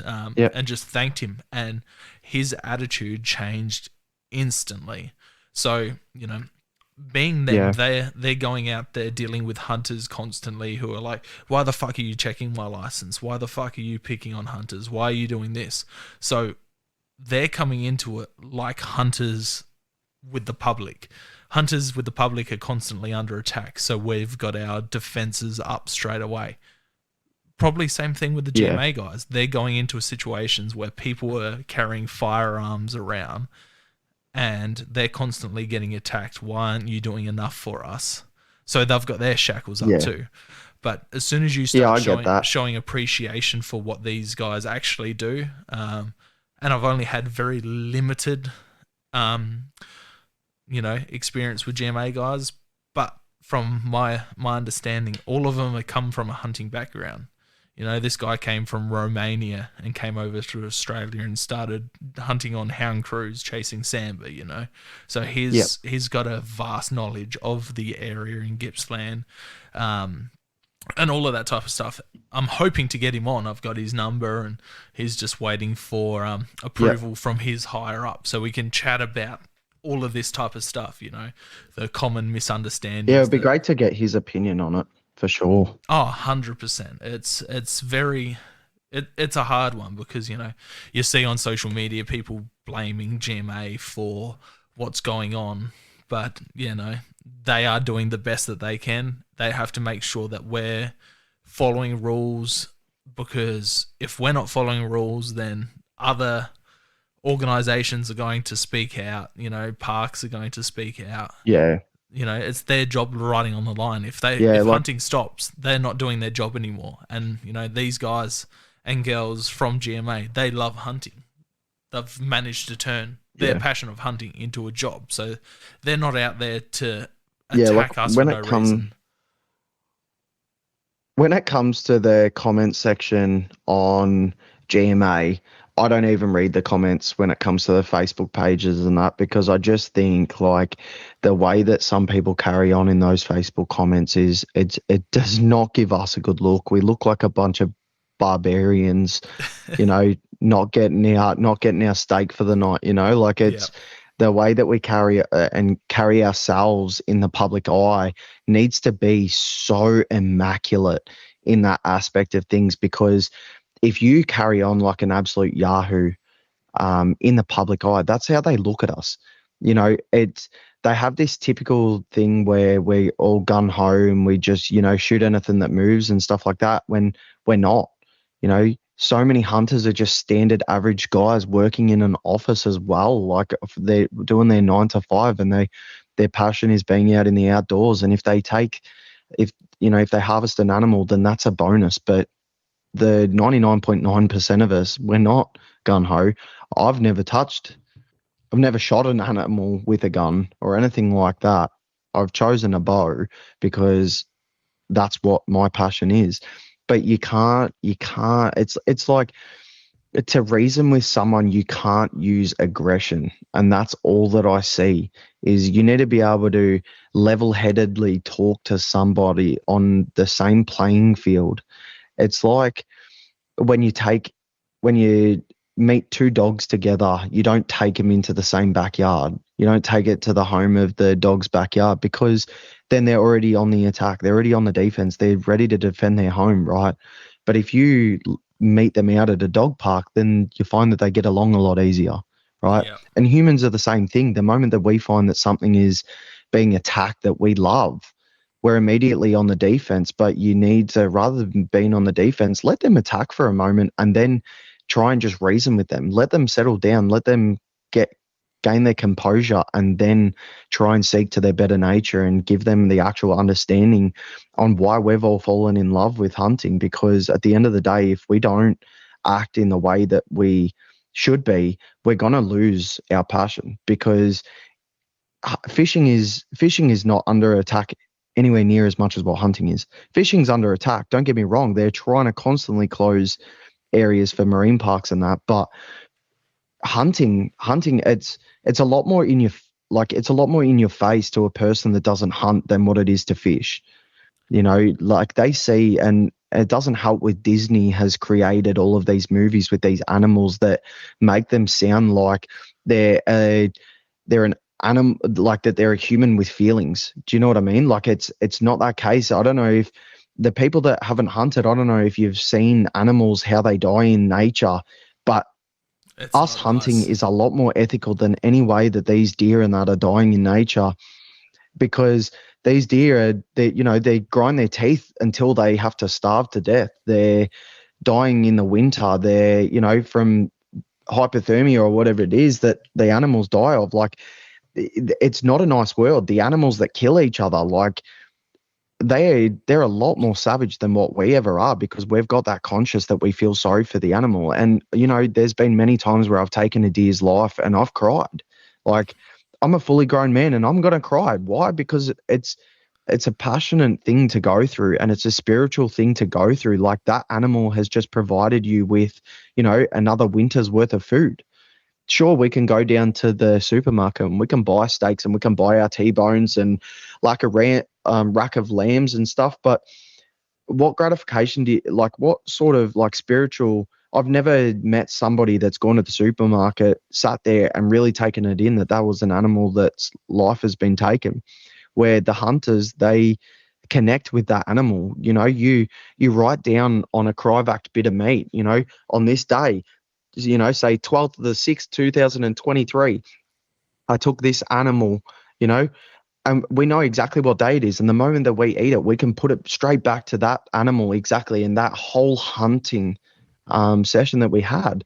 You can't do that by buying a steak from Woolies or Coles. You can't do No, that. no, So, that's 100%. and for us to cop the whole thing of us being, savages or whatever because we hunt, well, somebody has killed that animal that's stored in Coles and Safeway. It's just So a disconnect at the end of the day. why are we copying all of the hate from those people when, yes, okay, if you don't eat animals and you don't wear animal products and you live 100% a vegan lifestyle, I respect your opinion. Okay. I will respect the opinion of a person that lives the lifestyle that they refuse to do any animal products. And I'm not going to sit here and be petty and be like, oh, well, look at all the insects you killed, we're harvesting your wheat. I won't do that, right? What I will do is I will say, well, you know what? I respect your opinion and I understand the way that you live and you've decided that the way that you live is that. And you may be against what I do, but it doesn't mean make me look like, I don't know what I can say on here, but Say I what you want, don't mate. make don't make me look like an absolute fucking jerk just because I've decided to live my lifestyle like this. Because I would much rather spend 7 days in the bush working hard for my meat on what I want to enjoy than go to the supermarket and buy it. Okay. And there's nothing against the people that buy it from the supermarket, but don't ever come at me because I want to eat the meat that I've harvested rather than do the same thing that you've done and eaten meat that's been pumped full of fluid and that to make it look bigger than what it actually is. And you're getting ripped off for the actual amount of meat that you're actually getting, you know? Yeah, it's definitely a difficult one because people are so disconnected, and it also goes back to the Stephen Ranella bit about eyelashes. Fish don't have eyelashes. That's why fishermen don't get targeted as much. Because everything we hunt has eyelashes. It's one of those things, and it's confronting to people because they're so disconnected to where their food comes from. At the end of the day, it's great having someone like you who has the TikTok following you have. A lot of real city women. It's call it what it is. You've got a lot of Yeah. The women that have Cougars. the cougars, the women that have never been out of the city into the country who buy meat, they eat meat, they think hunting's horrific. But then we've got someone like you who is so well spoken, so calm, cool, and collected, who's representing us on this social media front that doesn't allow anything posted about hunting or firearms. As soon as you post something with hunting or firearms, Yeah. it's gone, So Yeah, well, I've seen with your TikTok, Zach, like everything that you post when it comes to hunting and anything like that, it keeps getting taken down. And I'm like, you know what? I'm rooting for you in the background on that silent supporter that's like, nah, you know what? The best one that I ever seen was that whack that goat the one that goat, you yeah. did. And I laughed so much at it because Yeah. I was like, the sound of it is just perfect. Yeah. But yeah, no, 100%. They delete everything that has to do with hunting, and that's why I haven't posted anything on my social media when it comes to my hunting and that. And like, I'm all for celebrating, and Zach, you're a big one that posts a lot to social media of your hunting and stuff like that, and I'm all for it. I love seeing it on my FYP and that. I love seeing it, right? But because of my following, I've decided to not post my photos and stuff like that. And it's not because I'm ashamed to be a hunter. What it is, it's because I feel like because of the controversial shit that I say on my TikTok, I don't want it linked to being a Yeah. hunter, because then they're going to get that ideology that I'm some barbarian, that going back to the smacking the wife in the face and now I'm a hunter, like that. They're going to be like, that's the sort Yeah. of characters that are hunters and that. So I choose to remove the hunting from my the large majority of my social media. I might post one or two clips where I'm like out in the bush and just hiking and stuff like that and take a nice photo of me in the bush. I'll upload that, and it's less in your face than an animal that's been harvested on the ground, that they associate me with that. But I'm more than happy to openly speak whenever there's a hunting comment, in depth about hunting and why I love hunting. And you find that actually, like, I would say the large majority of people are all for hunting. But what it is because they're not a part of the community, they don't actually see that side of things, and they don't see the attack that we're under when it comes to hunting as well, because they're not, your algorithms of your social media.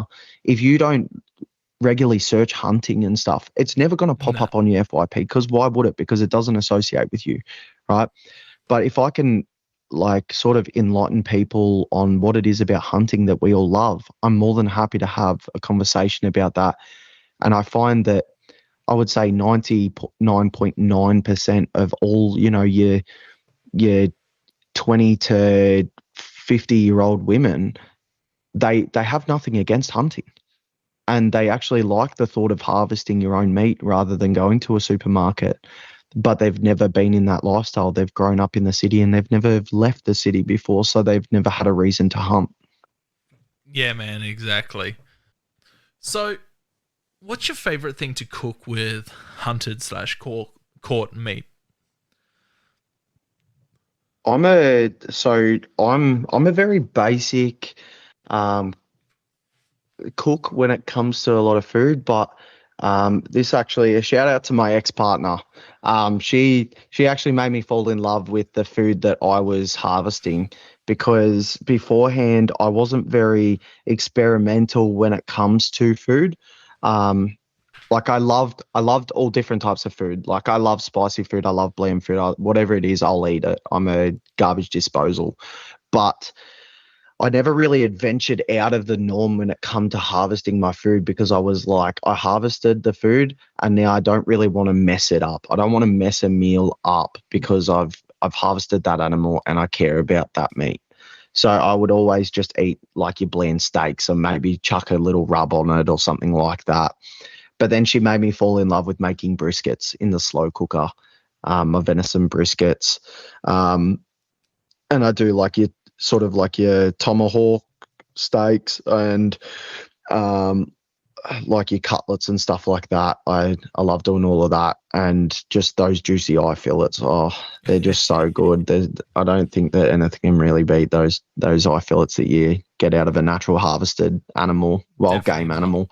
Um, I don't mind. So my my step parents, my step parent, her mum and dad are Maltese, so they're a lot more experimental with their sort of old woggy dishes and stuff. And I once had a blood and bone broth, like over potato and steak, and I was like, the thought of it to have the blood, I was like, that is disgusting. That is repulsive. And I would never eat it in my life.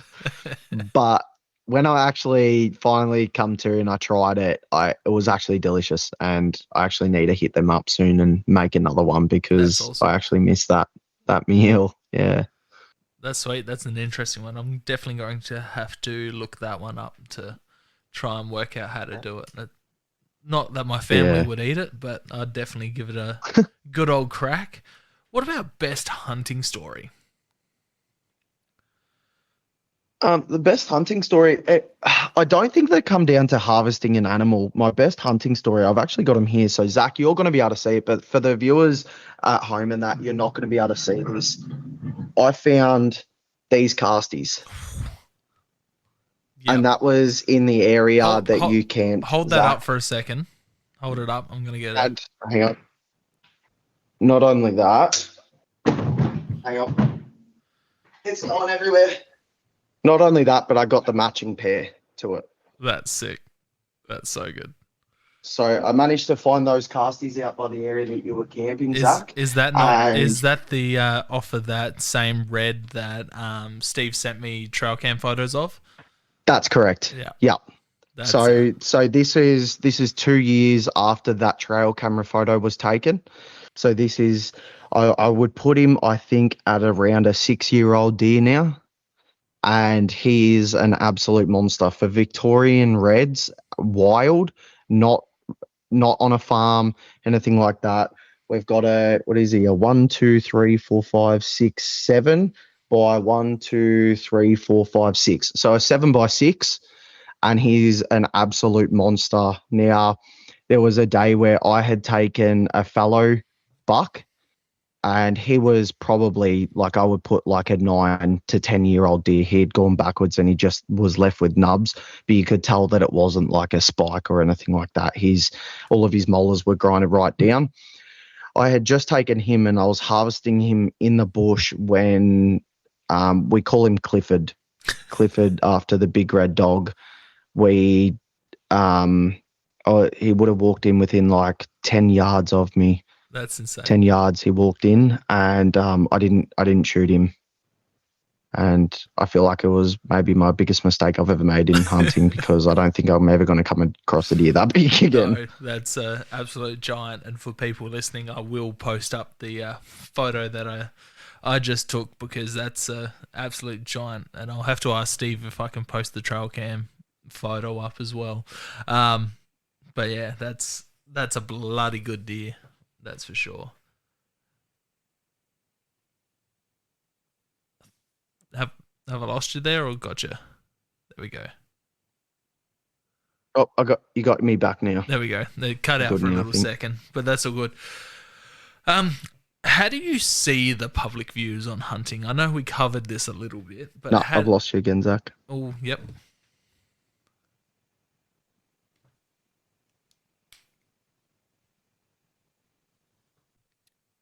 So, a little bit of lag there. How do you see the public views on hunting and hunters? I know we covered that a little bit just before, but yeah, I think generally, besides people's ulterior motives when it comes to hunting, I think that the majority of people I've found that are quite accepting of hunting. I just think that there's small minority populations that do look down upon hunting. And I sort of I do want to dive in a little bit when it comes to the ulterior motives. You know, as I said, that Disney theory where everybody thinks that these animals have their own personality, and that, you know, you shoot a deer and you're shooting Bambi. You know, you've got the bears over in America and stuff and around the world where they have bear populations. They look at it as like brother bear. And I feel like that for kids from a young age growing up and watching Disney and that, and I know, like myself, my favorite movie as a kid was Lion King when that came out. And I loved Lion King so much. And then when I was watching documentaries about lion hunting, I was like, I can't kill Simba. Do you know what I mean? Yeah. And then I was like, what am I doing? Like, how can I sit here and say I'm more than happy to hunt a deer, but I'm not happy to hunt a lion? That's what people have in their country, so that's what they hunt. Yeah. As long as it's legal, I can't argue with legal hunting. I can argue with illegal hunting 100%, and I'm fully against illegal hunting and poaching 100%. I can't stand it, and I know that there's animals out there that are getting tortured for like rhino horns and stuff like that. Rhinos are being tortured for their horns and stuff. I get that. That is repulsive, and I believe that those people should spend the rest of their life locked away in a prison. And we should probably cut their horns off. But I think from a young age we're being brainwashed when it comes to hunting, and it's bad. And, you know, in Disney movies, there's hunters that are the bad guys. there is bad guys that are hunting and killing, Bambi's mother, and the Fox and the Hound. That's a classic. See, The hunter looks like a Fox and the bad guy. Hound was one of my favorite. Still is one of my favorite of all time Disney movies. The Yeah, hunter's the bad guy, but yeah, it's just but people that are far removed watching it. It's hunters themselves watching it. that's right. And I can't blame someone to be like being detached from hunting. I can't blame people for having this outlook on hunting if they've never hunted, if they've never experienced what it's like to be out in the bush. I totally get it. And why? Because we're humans and we judge things that are out of the regular for us. I totally get that. I understand that. It's human nature for us to judge something that's out of the norm. And I really gathered that from me starting social media, quitting my 9 to 5 job and jumping out of the norm and going and doing that. Why? Because I copped a lot of judgment in my small hometown doing that, because they were like, nobody from this small town is going to, result to something online, because that's just not heard of around here. I understand judgment and I get people's outlook on hunting, but I think that when you experience it, I think that you would have a largely different outlook on hunting, unless if you are true, like I say, that veganism lifestyle. Okay, no worries. If you live a vegan lifestyle, cool. Or kudos to you, but don't judge me for living my lifestyle, as I said before. I think that the large majority of people become quite open to it when they understand why we do love it and why it is our passion, and that we're not just gun-ho yahoos running around the country shooting up the place and shooting road signs and shit, as you do see sometimes when you are. Like, I can't sit here and say that the hunting community is absolutely perfect, but I also can't sit there and say, a vegan can't sit there and say that their whole community is absolutely perfect either. There is yahoos to all these different communities, but I think, as I say, the large majority of people, when they actually get an understanding of hunting and why hunting is a necessity, then they're all for it. I just think that it's those people that have the closed-minded um, mentality that will never understand, and they'll never. It's not that they don't understand; they're never willing to accept that our outlook on life. They're very closed-minded, and as I always say, you can't fight stupid. You Yeah, can't argue with stupid, yeah. right? And if you're closed mind, I think that you're stupid, right? And I had this saying.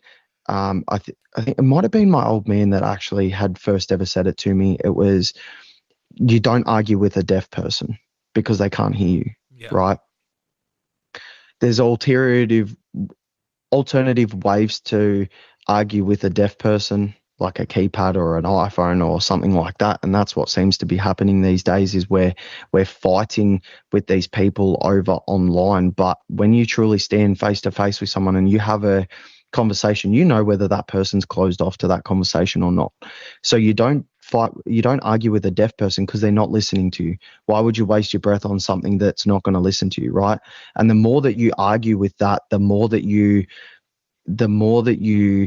sort of drive their motive, because when two people don't listen to each other, it becomes heated, right? And all they want is a reaction out of us. Yeah. They want that reaction. They want to see us blow up. They want to see us get angry. And it doesn't matter if they get angry in order for us to then get defensive and fire up. They're going to clip that and they're just going to show you on social media and stuff like that of us bursting out with anger, right? And we can really use social media to really push our lifestyle. I'm not going to say motive. I don't think it's a motive. I think it's a lifestyle that we live.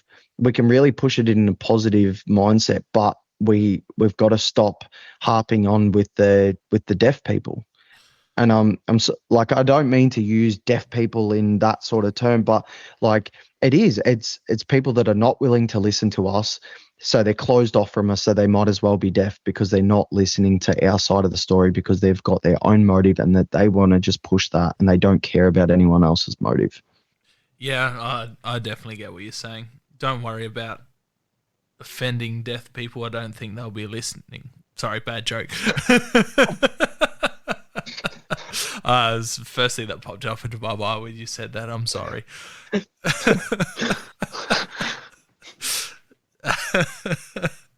So, I can't get over that one.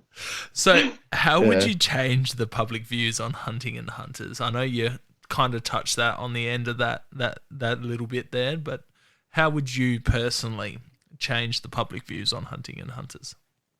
Personally, I would stop that heated argument that we have in those Facebook comments on the GMA 100%, because if you're an outsider and you're looking into the hunting community and the first thing that you do is say, oh, well, okay, well, how do I get into hunting? And you go to GMA because it's posted all over the website. And this is mainly for the Victorians as well, and largely for Australian population and worldwide as well. If you have that sort of government branch that covers that area of hunting, and that you need to really watch yourself on how you represent yourself, because those people that are first coming into our scene and wanting to get into it, they're going to look at those Facebook comments, they're going to see how the hunting community is reacting to posts and stuff, and you need to stop taking such a harsh in your face approach, because and this is a question for the hunting community. Like, how do you guys feel when you see those vegans that are standing out in the middle of Melbourne City and all around those major cities with those pigs on it, or the humans laying on the ground with the fake blood all over them and stuff? And we just look at them, we're like, you guys look like fucking idiots. Like, you guys are carrying on like absolute pork chops, right? But we're doing the same thing. We're doing the exact same thing when we sit there and we get angry and we start getting irate and we bring all of our own personal problems into the actual scenario. What you need to do is you need to take a step back. You need to have a good deep breath, and you need to, do your stop, think, do that we all got taught back in school. Stop, think, do. Stop before you write that heated comment. Is this going to be detrimental, or is this going to be constructive to our community? If it's detrimental, hit delete, because quite frankly, there's 10,000 other people that are writing the exact same comment as what you are, and you're not adding, you're just making us look like fools if you get in a heated argument over a Facebook post. It Yeah. doesn't, like, GMA, like, all government branches aren't going to look at that comment and be like, oh yeah, this guy's getting irate, yeah, we should do what he does. No, they're going to be look at you and they're going to be like, why would I listen to some guy that's sitting on the back of a keyboard saying that you're going to run through our building and you're going to do this and you're going to do that? Like, you're not going to do anything. All you are is you're angry and you're upset with a situation that you don't like. And we need to be adults about it, and we just need to relax for a moment, and we need to just really think about, is it constructive or destructive to our community? Because the more people that start reacting in a constructive way, I don't think, if we branch together and we work together, nothing's going to be able to hurt us. Nothing's going to be able to, because they're not going to look at us as if we're some gun-ho yahoos. They're going to look at us as if we're intelligent, intellectual people that understand the way of the life. And the only reason why we are here is because our ancestors back in the day, they hunted. Yeah. That was the only way that we made it through these generations and these thousands and thousands of years of life. The only way that we made it through was there was hunters, there was gatherers, there was people that built our huts. They're like, everything about it is so ancestral, and we need to stop acting like barbarians, and we need to stop acting like Neanderthals, and we need to start acting like the common decent person that we are in civilization to this day. Like, you're not going to go into your work office and be like, fuck this and fuck that, and I want this, and boss, if you don't give me this, then I'm going to do this. Like, your boss is going to turn around to you and be like, you're an idiot, mate. Get the fuck out of my office. So you need to start reacting like that. People need Yeah. to start thinking more clearly. Yeah, man. 100%. I do a bit of work with Firearm Owners United. They sponsor the podcast. I'm a state representative for them. And it's just so hard to get support. Previous bonus episode I just did with the president of Firearm Owners United to, try and drive membership and get people down to the Deer Expo that's on this weekend. Today, Saturday, was the first day. It's actually right near my hometown. Well, you need to get down there tomorrow, my friend. It's Yeah, I will. go sign up Mother's to. Day. Sorry, Mum, I won't be there. I'll be at the Deer Yeah, Expo. well, take her down. I think Yeah, she gets a free coffee. Uh, yeah, but you get all these Facebook guys, and they're like, I want better gun laws. I want to be able to own this. I want this. I want that. I want this. But an organization that's out there fighting for rights for hunters and firearm owners, and no one wants to pay $30 a year to sign up, become a member, and put their money where their mouth is to fight for these better laws. Firearm Owners United, Dan, he writes all these awesome campaigns for all different sorts of things. Suppressors, he's done stuff for the duck hunting in Victoria, South Australia, the proposed bow hunting ban in South Australia. And we want people to do these letter templates, and people just are too lazy to do it. They can write a 2-second comment on Facebook complaining about it, but they can't spend 5 minutes putting in a submission to better what's going on. yeah. It's Well, that's right. So before you write that heated comment on these government body websites and their posts and stuff like that, how about let's take an extra couple of moments and let's sign these letter. Me, I'm guilty. I haven't signed it, and I didn't see it though. All my time is mainly taken up with either trying to drive my social media that I tend to forget what's happening in the outside life. So it's not until I see Zach triggering some people on TikTok with a post that I'm like, oh yeah, I might just quickly check Zach's, because Zach's Instagram is definitely one that I go to sort of find out what's sort of happening in the hunting community, because you don't just post you post a lot of the things that are happening. And that's why I originally added you on Facebook originally, because you were, I think at the time it was the cat scenario. the It cat was saga. you ended up on Daily Mail and shit like that. And that was the first time that I'd added you. I'm like, you know what? This guy's funny. I see what he's doing here. And I liked it. And as I said, being a troll on the internet, I was up to date with a lot of things, and I, you know, always like to see the next best thing and the next person that's triggering the community. But when it comes to a love like mine, I truly just believe that we need to band together and, like, try and tell me that your life is so important that you can't spend 5 minutes to sign something to protect the one thing that you love in life. You know, And as I say, support organizations that are out there fighting for you. $30 a year, that's a pub meal. Like, yeah, who can't afford a pub meal to go out and support someone that's out there putting letters out there, meeting politicians? It's quite sad. You get, I hate the term with a passion, but FUDs. Oh, I'm happy with my single shot 22. I hate that term with a passion, but it is I starting hate to that get. term too, because it's like, okay, cool, yeah, but what happens when your single shot 22's gone? Yeah, and it's getting What are you that going to do way. then? Then what do you love? WA's just released that they're doing restrictions on firearm ownership, as in how many firearms you can actually own.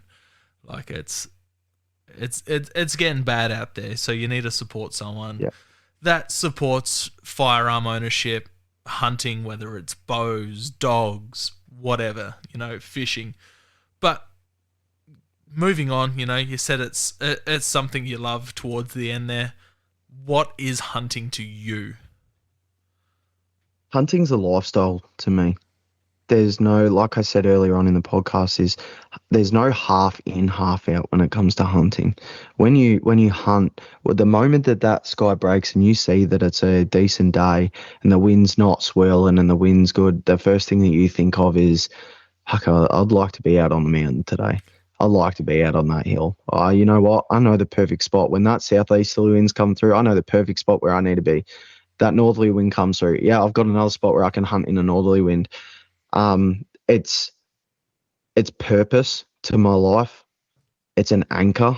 It keeps me humble and it keeps me stable in life. The why factor when it comes to hunting is, as I always, and I preach this a lot, I'm a guy that has ADHD. I'm a 28-year-old male that's fit, that needs to get out and do something. I I have a lot of energy. And in my situation of being cooped up in a house a lot of the time on live stream, doing the long hours, it's nice to be able to reset my clock, reset my mind state, and just go out into nature, no shoes, just my socks. I get to feel everything underneath my feet. I get to smell the smells. I get to taste that humid air in the late afternoon, or that, that first sunrise, that little bit of moisture in the air that you taste when you're out there at sunrise. Like, everything about it just feels real to me.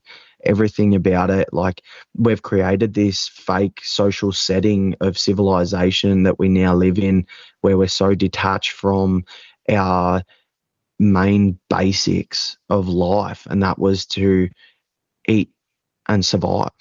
Eat and Yeah. survive, that, and reproduct. That was the three main things, right? So if we're not getting any of those things, and I'm sure, in today's day and age with Tinder and shit, it's very easy to reproduce, but it's not that easy for people to get that earthly feeling. Walking out on your man-made grass in your backyard is not the same as being out in nature, where there's no European grass shit like that. There's the Australian bush, the Aussie bush that we all love.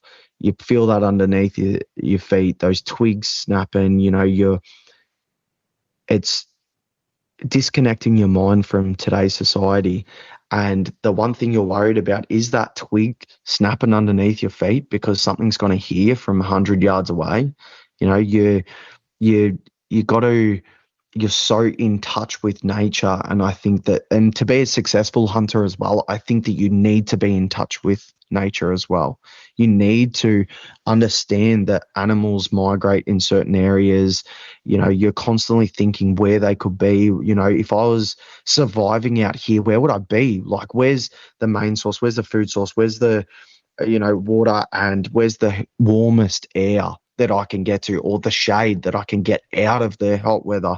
Everything about it, you completely disconnect from society, and you're back one with the land. And I think that there's nothing else that can connect you with the land and connect you with nature like hunting, because you're putting your skills up against an animal that lives out there 365 days a year.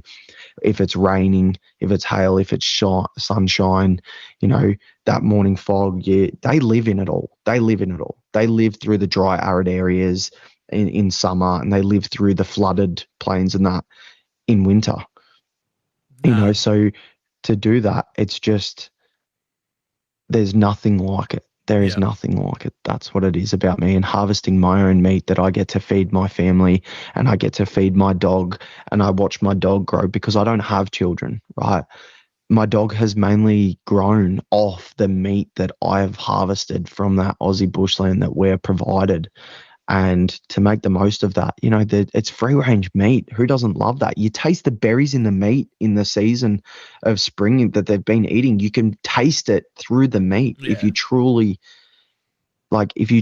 are there and you're not seasoning the meat and stuff, you can taste what they've been eating. Yeah, 100%. No, that's a definitely an incredible way to put it, man. There's nothing more like it, and people that don't do it just don't understand what it's like.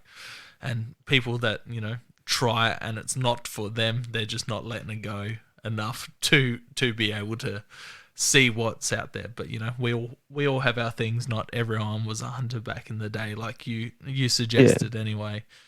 But dude, And yeah, oh, go sorry, I on, just wanted to say one more thing. It was go on. also like, for men's mental health as well, it's a massive thing being out in the bush. That mental anguish that you go through when you're walking up a mountain and you're only a quarter of the way up, and you look up to the top and you've got that 30-kilo pack on your back, and you're like, I'm not making it up this hill.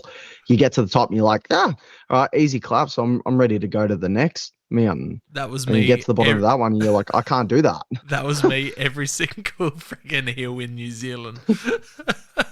It's steep there, isn't it? Oh, dude, it's steep, but the altitude is just a Yeah. fucking killer. Especially Yeah. coming from South Australia, where the biggest peak in Adelaide is like maybe 500 meters above sea level. Over there we were Yeah. camping at 800 meters above sea level, and Fuck. my tar was sitting at about 3,000, maybe 2,500 meters above sea level, and it's just That's insane. absolutely insane. But yeah, it's definitely a huge thing for mental health, and that's something that people don't talk about enough.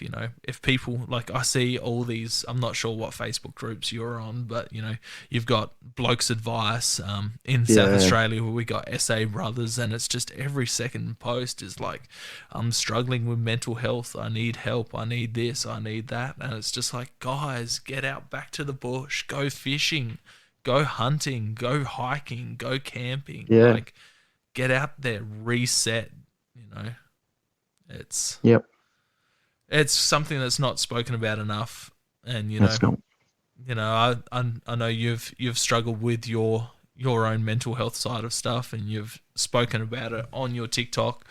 But yeah, that reset that the bush Yeah, gives you. like I suffer with PTSD. So I'm diagnosed with PTSD, depression, and anxiety. I believe that maybe I have something what's called is borderline personality disorder, because I find that I'm very irate at times, but it's within the walls of my own home as well that I struggle with anger. But um, I I find that with my PTSD, when I'm out in the bush, I don't have my PTSD. And that's a crazy statement to make. But when I'm out there, I don't have my sweaty dreams at night and I'm waking up in the like. So my PTSD come from my house fire. I wake up in the middle of the night and I think that I'm on fire. So I run to my shower and I'm still half asleep. And then when I finally turn the water on, I jump underneath. There's been many occasions where I've been asleep, I've jumped into the shower with my clothes on because I think that I'm on fire. I've never had one of those dreams. And that became like almost on a nightly basis for 6 months straight. I'd never had a proper good night's sleep. And that really affected my mental state as well. When I've been out in the bush, I've never once had that. I've Yeah, never had those dreams because I'm just so one with nature that that whole mental side of thing, it just releases from me. And if I was to, I think that it would be a lot better if I was out there because I'm not in this confined space like a home. you're grounded. Yeah, Especially you not wearing boots. You're grounded with the earth. yeah, It is something about it. There's something going on there that we don't have an understanding of. Just yeah, watching that Cameron Haynes documentary, it covers that as well. Like, they might not use the words that we're using, but like, watching it, you can relate hard to it. And listening to you talk about it before was exactly how I was feeling while I was watching it. It's just like, I was when he was stalking that bear, and like, you got the blurry him and the focused bear, or the focused him and the blurry bear. yeah, I'm holding my breath, man. Like, he's probably 40 yards from it.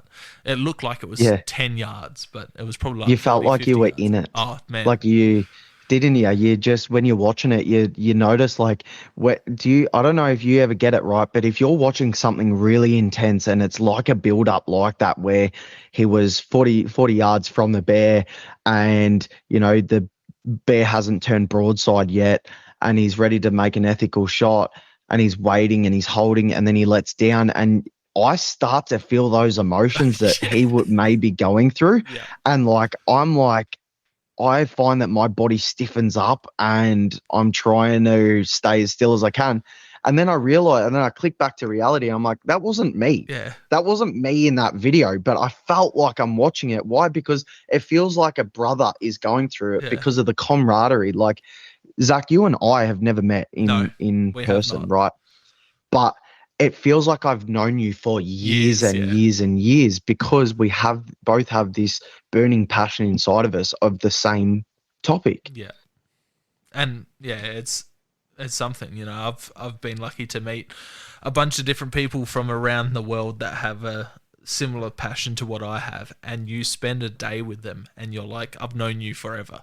Like, when I went to New Zealand, I've spoken to Jurgen through Instagram, the two American boys I'd never met before. Never met them. Rocked up there, and I was the oldest. I was the grandpa of the group. 29. I'm hunting with a 19, a 20, and a 21-year-old, and Yeah. never met them. But within a day, we all, were in each other's just same mindset. Just Yeah. we knew what each other was thinking when it came to the hunting side of stuff. We all had that similar experience, whether it was me in Australia, Jurgen in New Zealand, the American boys in New Jersey, and I'm gonna get killed. I can't. It's not Michigan, somewhere out that way. But yeah, it's just crazy how Yeah. four It's like guys that from guy. different parts of the world. It's crazy, isn't it? It's crazy. Like I talked to a guy called you would have watched his films 100%. J.E. Wilds on Yep, YouTube. yep. Um, I've incredible videographer yeah. and photographer when it comes And to New Zealand wildlife. sorry to interrupt. He's just started a podcast. He's dropped his first episode, so check that Yeah. out. The J.E. Wilds on Spotify, I believe it is. But yeah, he's a good dude. I've spent many times hunting with Kat, which is his partner. Yeah. She's from Adelaide. She's moved over there. So shout out to Kat and Joe, both badass hunters and fishers. Yeah, incredible. And Catherine just recently had her baby as well. She did. But yeah, Joe, it is Joe, isn't it? Yeah, Joe. Joe. Yeah, Joe. I've spoken to him many times on Instagram, and it's like I'm talking to one of my really good mates. But he's probably my biggest inspiration when it comes to the social media side of things, because he was that inspiration that I watched, and I was like, I want to be like that one day. Yeah, Like, that's what I want. His stuff's incredible. The kingfish and just the hunting, and now he's got the show with Hunting and Fishing New Zealand and the podcast, and he's just smashing it out the ballpark. So I know you're probably not listening to this, Kat or Joe, but congratulations. Congrats, guys. Yeah, exactly. But for people that have enjoyed it, it's come to that time of the podcast. We've been going for 2 and a bit hours, 2.5 hours. We chatted for 15, 20 minutes just before we started to get into the groove of things. Social media, where can people find you? Yeah, so my handles are Facebook. It's just Jordan Street. You can add me on there. It automatically follows me, and then I can accept your friend request. I'm not really on there too much, so don't expect a friend request to be accepted too quickly. Instagram is WheresJordy __ all one word, and then you can find me on multiple different accounts, but I would like you to go, if you can, go to the WheresJordy Fishing on TikTok, and it's WheresJordy Fishing on YouTube. YouTube is the main one that I'm now pushing, because I'm trying to move from the TikTok community across to YouTube, so then I can just start doing hunting and fishing full time. But yeah, it's at WheresJordy Fishing, and then later on there will be an at WheresJordy Hunting on YouTube. And then TikTok, WheresJordy. Yeah, WheresJordy _. Yeah. Yeah. Yeah, sweet. So he's on live all the time. Drop in, say you heard him on the podcast, and yeah, he'll be talking about a range of sort of things. But he always makes the time. Just say, hey, I listened to Hunting Connection podcast and loved your episode, and I'm sure he'll see the comment and get right on it. Yeah, I'll definitely get excited if I see you guys in there. Also, just a massive shout out to absolutely everyone that has subscribed to Zach's Hunting Connection podcast. It means a lot from me as well, because I've been able to see it from the ground up and behind the scenes before it ever happened. So it's really awesome that, my community was able to help get it off its feet, and then Zach ran with it and gave it his all and showed that respect side of things that the community tried to help him, and that he's run with it and he's doing amazing. So it's been fantastic to jump on, and I'm actually glad that we've waited this time for me to jump on, so it's in full swing, and I can't wait to see it as big as any other podcast there is out there on Spotify. Nah, thanks, man. You're definitely way too kind. No, I really appreciate it. I really appreciate you. I really appreciate all your supporters on TikTok and those people that helped out to kick this podcast off. And everyone that's listening, whether you've been listening from day dot or this is the first episode you're listening to, I really appreciate you all. Yeah, thank you, guys. Nah, easy, And thank man. you, Zach. Thank you, Zach, for having me, man. Like, I really do appreciate you letting me come on here, and especially when it's a hunting. Like, I'm used to being on social media all the time, so being on, most things, like, it doesn't really faze me. I don't really get hyped about most things because I am on social media and I have that presence on social media. But actually coming on here, it like had me a little bit chuffed beforehand. I was on the phone to my best friend, and I was like, "Fuck, man, I'm so excited to be on this podcast. You have no idea." No, it's been an absolute blast, man. You've smashed it out the ballpark. You're an amazing talker, and you've put some amazing insight in a lot of the stuff we've discussed. So no, I can't thank you enough for coming on and everything that you've done, and keep doing what you're doing, mate. You too, mate. Legend. Easy, brother. Have a good one.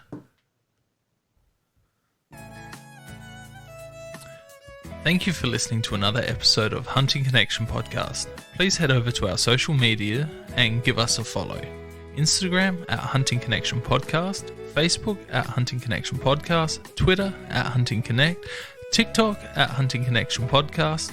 If you've enjoyed, please share with your friends and family, tag us in your photos and videos on social media, subscribe, rate and review to help grow the podcast. If you're interested in giving additional support to the podcast, you can head over to our podcast's Patreon page. Thank you very much for listening, and catch you next episode.